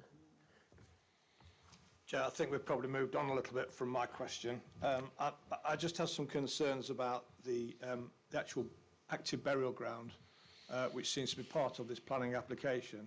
And I was after some clarification as to where the area of reflection is, as to whether that is actually part of the burial ground, because I'm not sure where that is. Sarah, could you perhaps...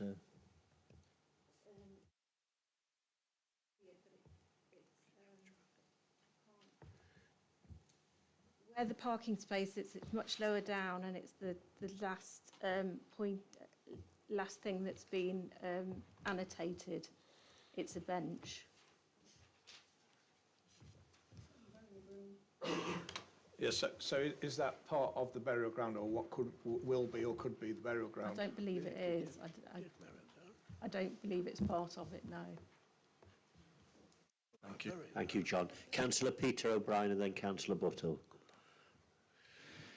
Thank you, Chair. Well, I think that David Hughes's justifiable concern is actually answered by proposed condition 3, which sets out in detail the use classes that are specified by any approval.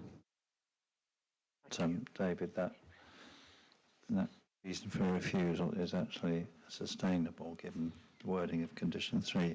However, I do think that we're not in a position to determine the application at the present time. Firstly, because I don't think, in terms of the access from the small car park, I don't think that the applicant has demonstrated that they have, that you have to demonstrate through various certificates that you have a right of access to use the land. If you don't own land, you have to demonstrate that you have a right of access over it, and I don't think the applicant has done that, so I think they need to have an opportunity to demonstrate that to the satisfaction of the local planning authority.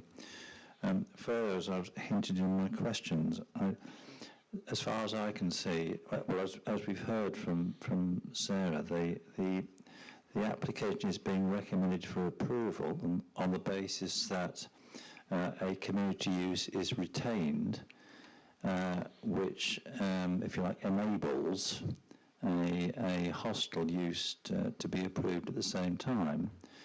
But notwithstanding the fact that there's a requirement for a management plan, the existence of a management plan doesn't in itself ensure that the community use would in fact be undertaken. You can have a management plan, but that doesn't, unless it's written in such a way which it dictates that community use has to take place, 3 days a week between the hours and the hours of A and B, unless it's written in such strictures, there's absolutely nothing to ensure that the community use would take place.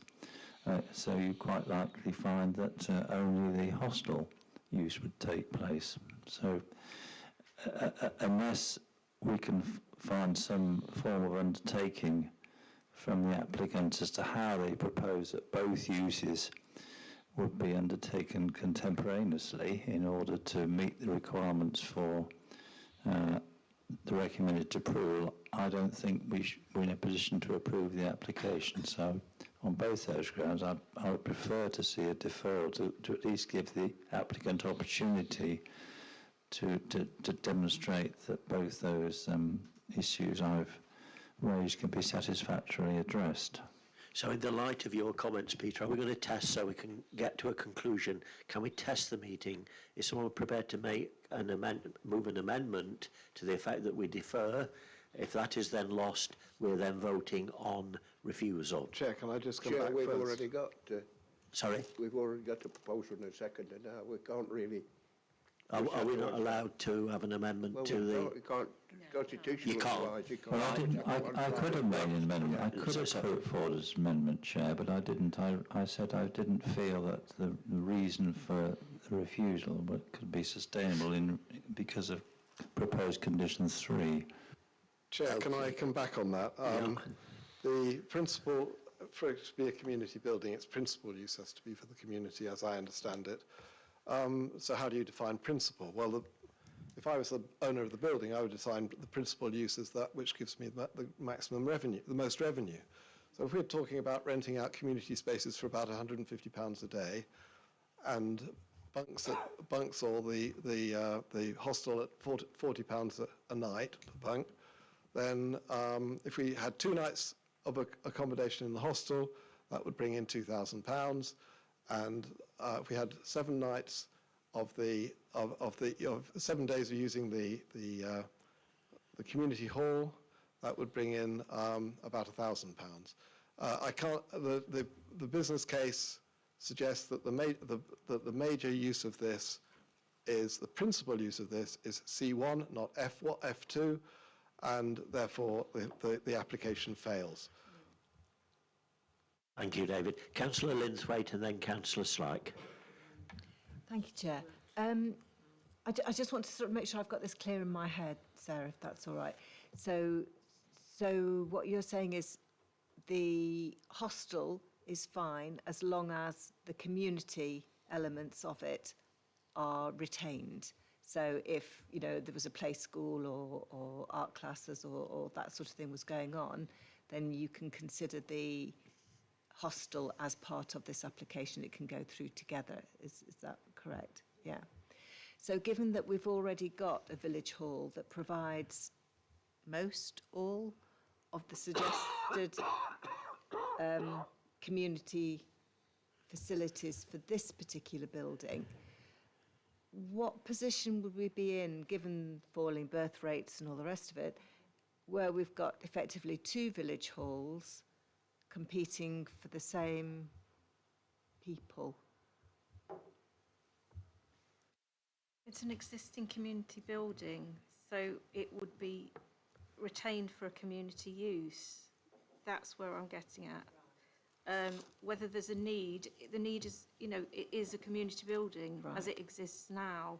And So if there's not a need for it actually, but the potential, they could use it if they needed it, but the fact, so the need is not an issue, is that what? I'm finding that that's irrelevant in this case, yes. Right, thank you. Councillor Lees. Thank you, Chair. Totally agree with it. It's not right. This isn't for approval. Looking at the plan we've got up there on the screen, I can't see. It's all right showing 2 car parking spaces there. Looking at it yesterday, I can't see how it's possible to get 2 cars through the gap that will be created to get into there. There's not enough room to turn in. The lane's narrow, the access into the parking's narrow, and I think it fails on quite a few situations, as Councillor Hughes has said, and particularly myself personally, I don't think it conforms with policy PD1 with the design and placemaking, and I think it's affecting the residents' amenity and the well-being of the residents, and I think it's also got highways impact as well. So Thank you, I'm supporting it. Thank you, Councillor Lees. Councillor Burfoot. Thank you, Chair. First of all, can I say I think it's been really important that we've listened to these residents tonight, because obviously, you know, we all come with a completely open mind. We read the reports, but we listen to what is being said, particularly by residents, and I've got grave reservations about this, and I hope we can find some way of actually just refusing it. Now, you know, I'm open to the advice given by our officers. I mean, for one thing, what can I say about Derbyshire County Council highways? What can I say? And I am on the county council, but I'm just gobsmacked, really. Have they actually been to this site? We've got parking for 2 cars, and they're saying that a hostel that can take 25 people, plus people using the facility for community use, can fight for these 2 parking spaces and then fight to park on the street, which is clearly, from what and I've no reason to doubt the residents, I really haven't, that road is always full of parking. So for county highways to say there are no highways objections, I still don't know what they're doing, to be honest. Are we, Councillor Murphy? I second Councillor Burford's comments and whatever. It makes me wonder if they ever went to site. They can't have done, really, can they?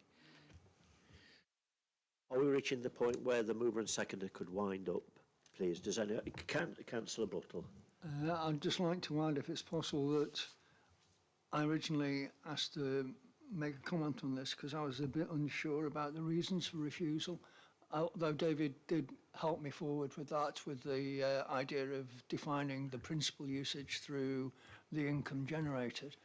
But I'd like to be sure about that as a reason for refusal, because if that was our reason for refusal and it went to appeal, would that be the only thing this is judged upon?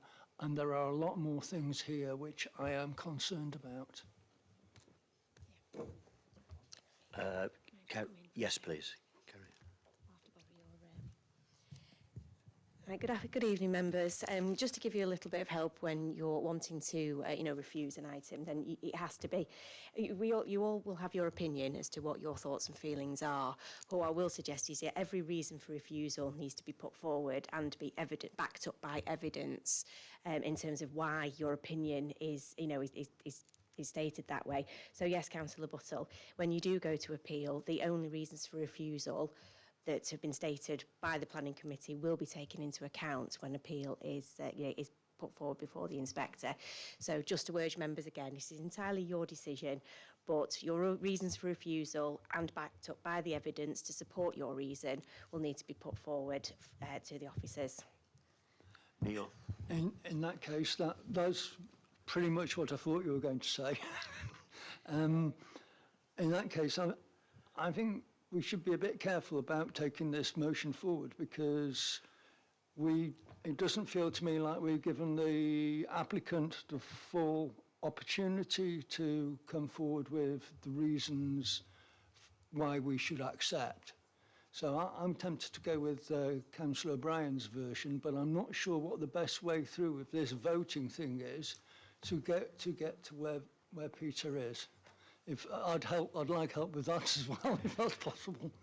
Well, my understanding, Neil, is the motion is on the table. It will either stand or fall. If it falls, then we're back to your perhaps suggestions in terms of. Sorry. Sorry, through you, Chair. I mean, you obviously mentioned a motion there which members are perfectly entitled to make to refuse the application. But obviously members will have to now lay out defensible planning reasons as to why it should be refused, and the opinion on a business plan and or what might or may not make from the proposal, there's nothing to do with that in a local plan, so you're on a very sticky wicket there. There's no policy you can use, and conjecture isn't a valid planning grounds, not in the MPPF, not in the local plan. Thank you, Sean. Councillor Slack and then Councillor O'Brien. Thank you for letting me come back again, Chair. I see about 10 different reasons why we should refuse this. You'll probably disagree with me, but first of all, we've got the BAT survey, which you've already come to. We should have the BAT survey done previously. We haven't asked for it, so we can't use that for a reason for refusal. We should have done, but that's the first reason. Other reasons that we've got a village hall already, and it doesn't need another village hall. A third reason is they are saying like they wanted to visit hostel for use, residential use, and then they say it wants to be a village hall where local people can go. You can't have both. This man seems to be heaping one thing on top of another, which isn't feasible whatsoever. The car parking, there is no proper car parking. Everywhere's full up already. What's going to happen when they all come in? Where's the cars going to go? Nowhere. This is an issue straight away for refusing it. Car parking. There's nowhere they could get all the cars in Chapel Lane. It's impossible. Another item is access. You couldn't get to it. Both ends of Chapel Lane are very narrow, and you do job to get a big bus through there. You know, either way. At the bottom, it's terrible. It's a one-way, and the top way coming in is awful. It's just not acceptable to put all this traffic through there. Other reasons, there's just sorry, turnover.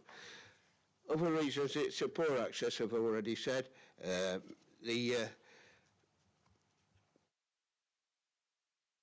The narrowness of the road, they're trying to get all these 25 people going to stay there in that area. That's totally impossible. And also, one of the things which we seem to forget, that this is a live cemetery. It's still in use. It's not a closed cemetery. And as I said at the council meeting a few nights ago, when I was speaking about my new charity for young people versus cancer, a little boy I spoke of on last week at Raleigh is buried in that churchyard. His mother attends that churchyard all the time, and his grandma, and he's buried there. And this will be open to all these people to roam around on this cemetery. It cannot be right. It cannot be right. And we should turn it down on that alone. There's lots more reasons, as David's already said, to turn it down. I don't think we should defer it. We should turn it down now. And I think we're on strong grounds against an appeal, in my opinion. Sorry, Chair. Thank you, Chair. Yeah, you should. Just to come back on that through, Chair, if I could, to Councillor Slack. Whilst I respect your opinion that you think you've got strong grounds on this, I'm afraid you haven't. The BAT information, we haven't asked for the BAT information. It's not part of our validation checklist as of yet. There was no requirement to ask for it. If we don't at least ask for that information or refuse it as such, it will be difficult to defend it on appeal. Second reason, the existence of an existing village hall. What is enshrined in planning is that you cannot encourage or discourage competition. You've got to treat the application as such. That has no grounds in planning. In terms of the whether or not you can have a dual use for an application, planning law, yes you can, unfortunately. The car parking, not enough car parking, again, we're not the highway authority, so we're on a sticky wicket refusing that one. Same with the access points.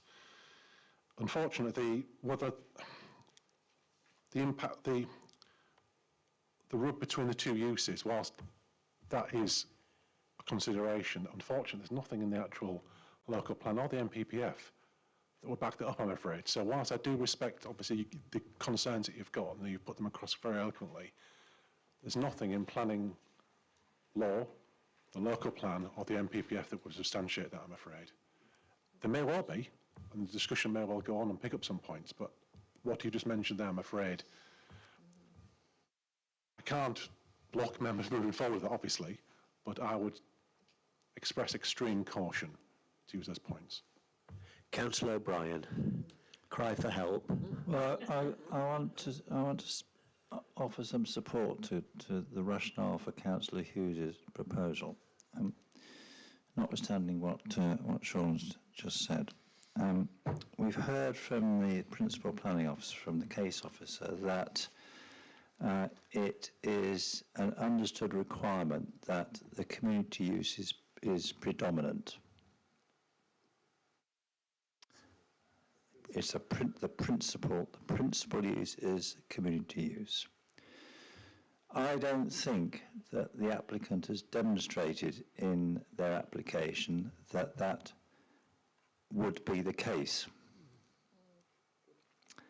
Now that rationale which Sarah's put forward, that is enshrined in the local plan, because that is the basis on which these sorts of applications are determined, the change of use from a community use to a more mixed use. So that there is a rationale in a local plan policy there.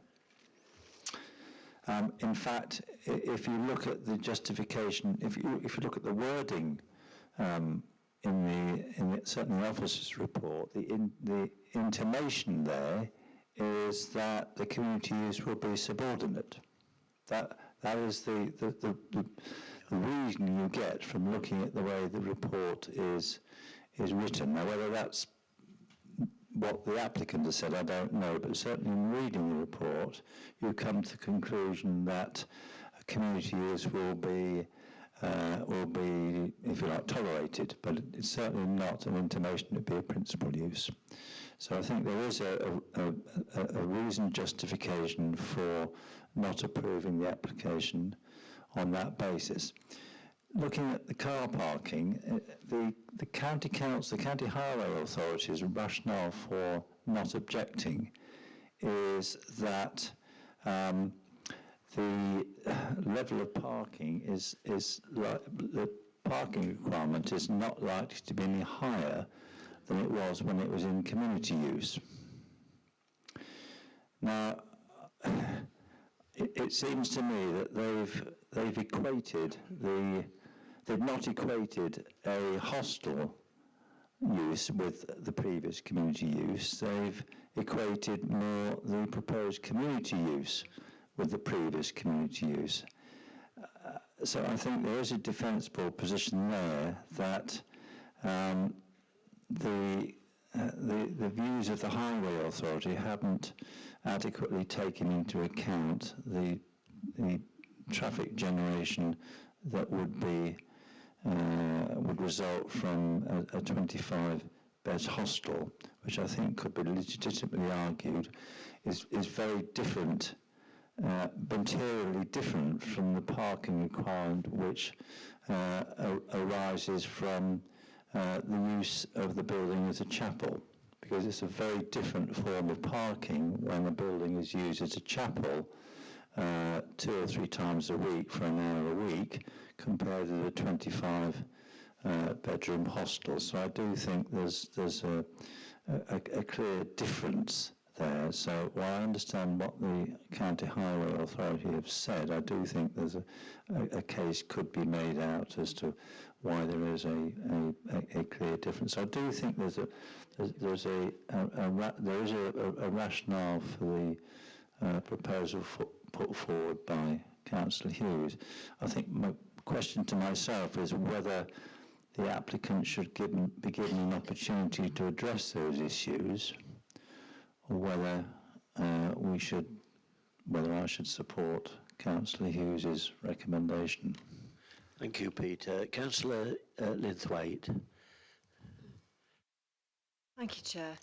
I think this is the 4th time I've been a substitute on the planning committee, and every time I've gone home with a splitting headache. I swear to goodness, I take my hat off to the officers, because this whole system is an absolute minefield. The rules often bear no common sense at all, and you're trying to work applications fairly to the applicant and to the community, and to try and guide us to make a decision. And heavens to Betsy, I mean, I really just, God, Bennett. My heart tells me we should just throw this out, because all the reasons that Councillor Sack has mentioned, everything that the community has mentioned, they just seem completely sensible reasons for doing so. However, you know, we've been told very clearly that none of these matters fit into the framework that we've been given to work with. Yeah, I am conflicted. and I haven't decided which way I'd vote yet, but I honestly, I thank the officers because you just have a thankless task.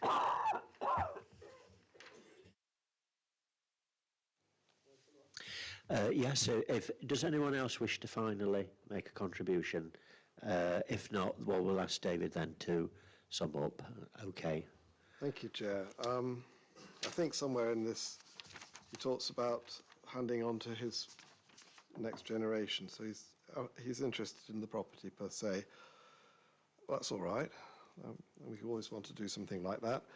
In terms of his application, he talks about on the late submission anyway, he talks about the use it could be put to by the community. It could be day-to-day use for preschool, daycare, and then it might be used also for catering concern, that's a commercial concern, services, often on catering, small dinner events, Saturday coffee shop, that seems to be a commercial event. Electric car charging stations, well, that could be community or commercial, but effectively it'll be, I imagine it will be it'll be profitable for somebody. Small-scale commercial events, chapel, music lessons, therapy sessions, band practices, yoga. Well, those might be provided by other people. Whether they're provided by people in the community is another matter. So, those activities are better suited to a, quote, commercial space rather than a home. So he's interested in a number of commercial activities, and then counteracting that with day-to-day preschool daycare. He also says the following: long-term sustainability. To ensure the chapel's financial sustainability, it will need a reliable income stream to cover operating costs and support improvements. I propose the following: short-term group rentals, target groups, families, hobby groups, classes, cooking, art, cycling clubs, etc. Appeal. The chapel's location near the Peak District is a key attraction. So these aren't local people who are going to come to these events. It's people from some distance away, I would think, because there are places locally closer to the Peak District than Middleton. Marketing. The chapel can be marketed as fully catering weekend retreat. Airbnb course here, offering excellent value for money. Pricing £150 per person for a fully catered weekend. Capacity. 25 guests generating approximately £2,000 in gross income per weekend. Revenue estimate, that's the revenue he needs. To cover costs, we would need £30,000 to £40,000 a year. So he's balancing preschool daycare against £30,000 to £40,000 a year in terms of commercial activities, and plus a catering concern and possibly electric car charging, and then renting it out for other commercial operations. I think that's not a community activity. That's not a community use of a site. That is commercial, with a little bit of community activity thrown in. This is completely disingenuous. Sorry, we have to throw it out. He's trying to go from F1 to C1 without and putting in a little bit of F2 on the side, and it should have been demonstrated. And I do not know who decided it was F1 with a little bit of C2 or C1, or whether it was, who decided that? Was it the applicant or was it our planning officers? I'm sorry, this is the worst disingenuous application I've ever seen. Lucy, I was asking David to wind up. I did before that ask members. I just have a very quick question, and that is, if we vote for Councillor Hughes's proposal and then it gets overturned on appeal, does that change anything? Does that mean that we then won't be able to ask for a management plan? We can ask for conditions or propose conditions as part of the appeal, but the planning inspector will then be the decision taker, could choose to throw those conditions out. Now, I've got to just be honest at this point. I'm getting a little confused. Do we ask now for an adjournment for reasons and then vote, or do we vote and then you have to have an adjournment and come back with the reasons? This is something that Peter O'Brien raised with me from the last meeting. Peter. Well, if Councillor Hughes could put forward the reasons he's suggesting that the application is refused, that would be helpful, and we'll know precisely what we're voting on. Chair, I can do that. My reason of refusal is this is actually a change in use to C1, not to F2. C1, and that's it really. Is that acceptable to the seconder, Councillor Slack? Yeah, it is, Chair. Yeah, definitely. Yes. Yeah. You used the word principle, I think, David. I think that's critical. Well, you said it's the principal change of use is to commercial. I think the principle is critical there, because that's the basis of the recommendation for approval. Chair, I think there's a wrong way round. Chair, I think to demonstrate that the principal use was for the community, he would have needed to have come with market research that had been demonstrated that was a community need. He would have had a business plan that demonstrated how community use, supplemented by a little bit of commercial, would have allowed this to continue. And he might have even had a management plan which included a community trust organisation of some kind that managed it rather than him managing it himself. Councillor Dobbs. Sorry, Chair, I'm confused, I must confess. I cannot see this as being a reason for refusal of what we were offered. It sounds like a miscategorisation, so when it was declared valid, that was the error. But we're not voting, we can't vote on that, can we?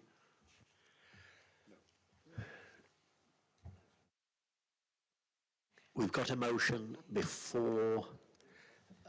It's down to members. I think we're getting to 10, Neil. It's time to make a decision whether we're for it or against it, and then go from there. So I need to put the vote. I'd like to have it explained to me what it is I'm voting for here, because as far as I can tell, we're discussing whether or not this was taken as a valid application, and I'm not sure if that's a reason for refusal. And until I know that, I can't make a decision as to which way I'm going to vote. I hear what you're saying, Neil. So, David, you're better at this than even I am in terms of policy. Is there anything that we can specifically within policy context?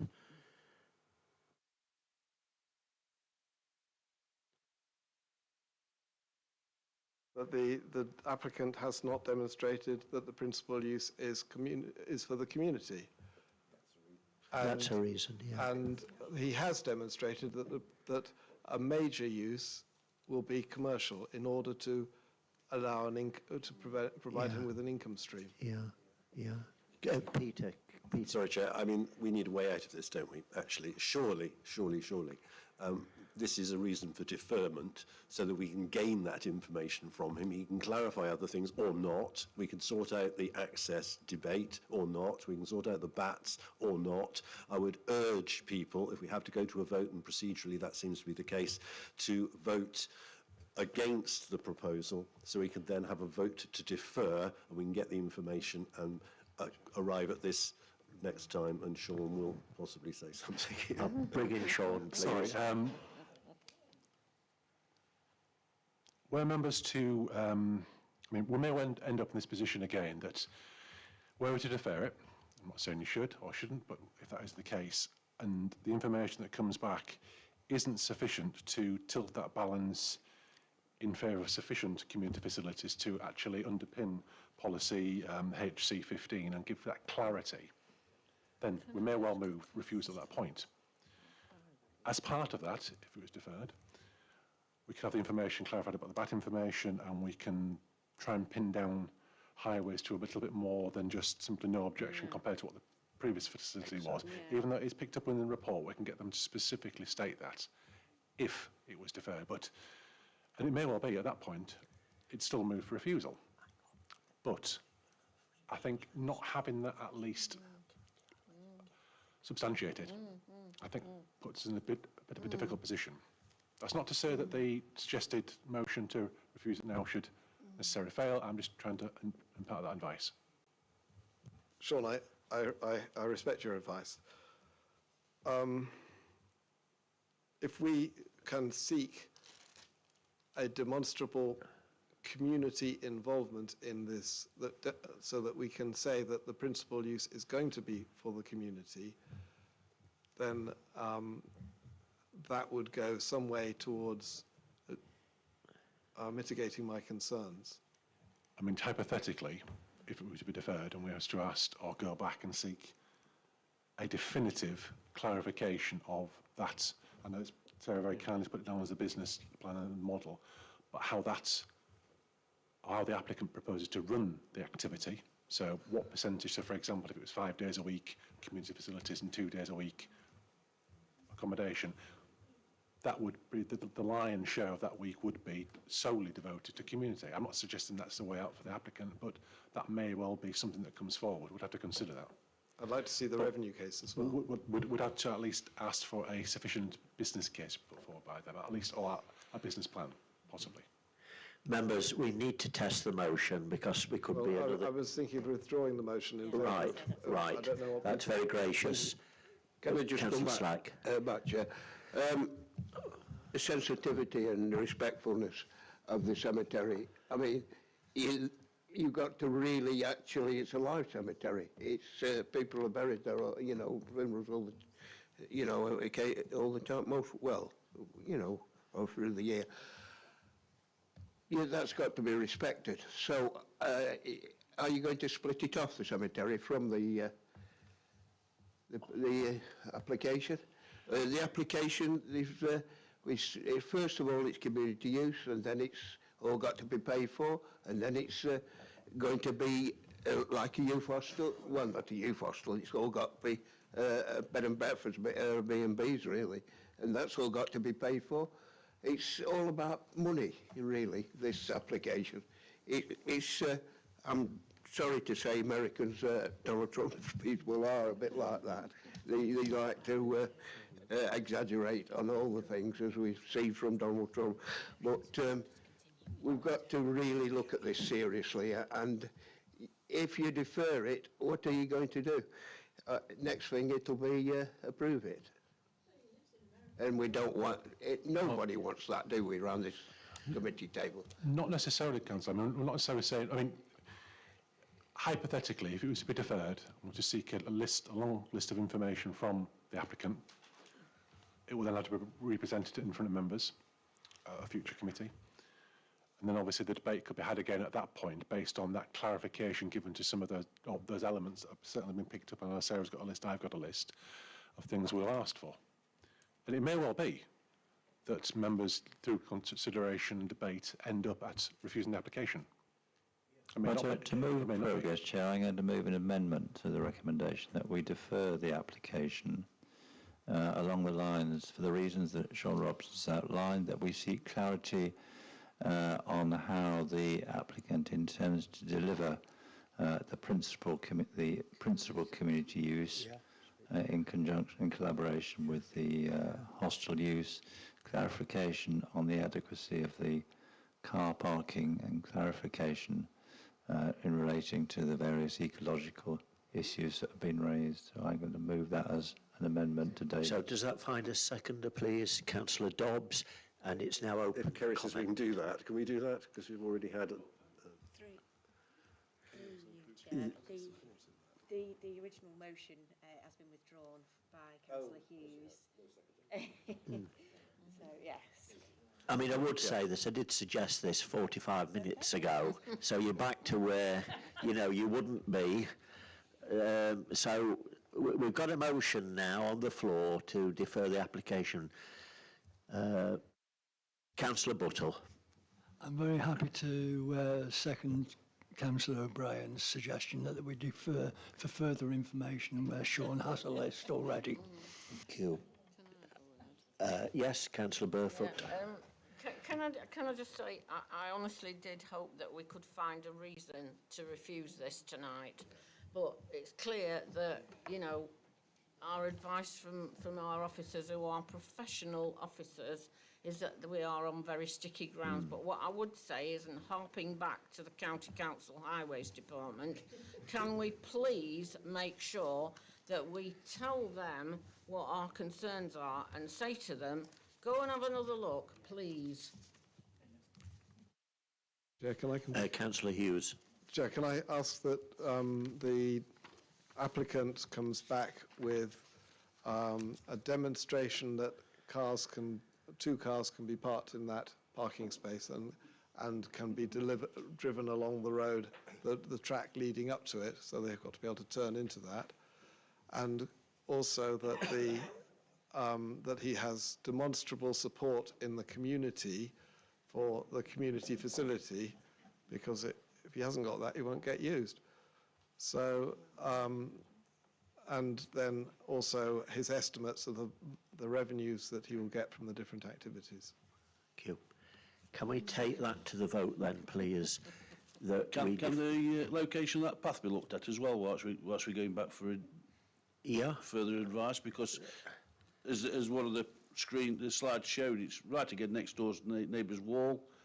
If they put a big edge up there, it's going to block all their light off. So, and it's going to encourage people, if they're walking back to the property, they're going to come straight through the graveyard. Can that be addressed, please, Sarah? Thank you. Yeah.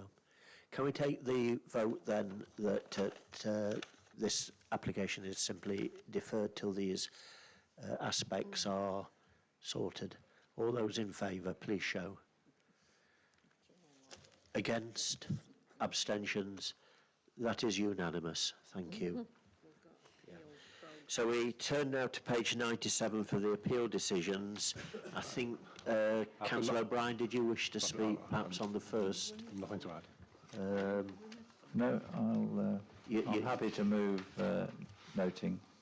Do you want to move all I move this they to? received. Yeah. Is that seconded?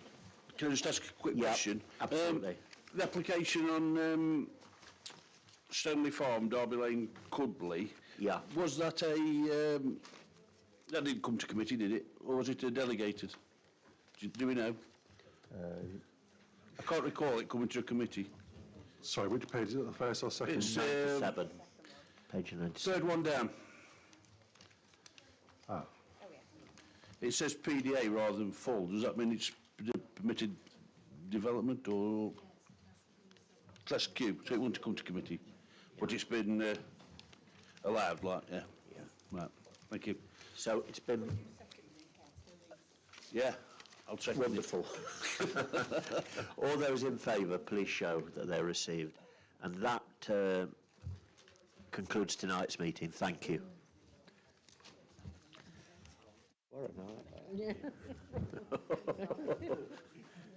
I'm glad you said though about people having the same.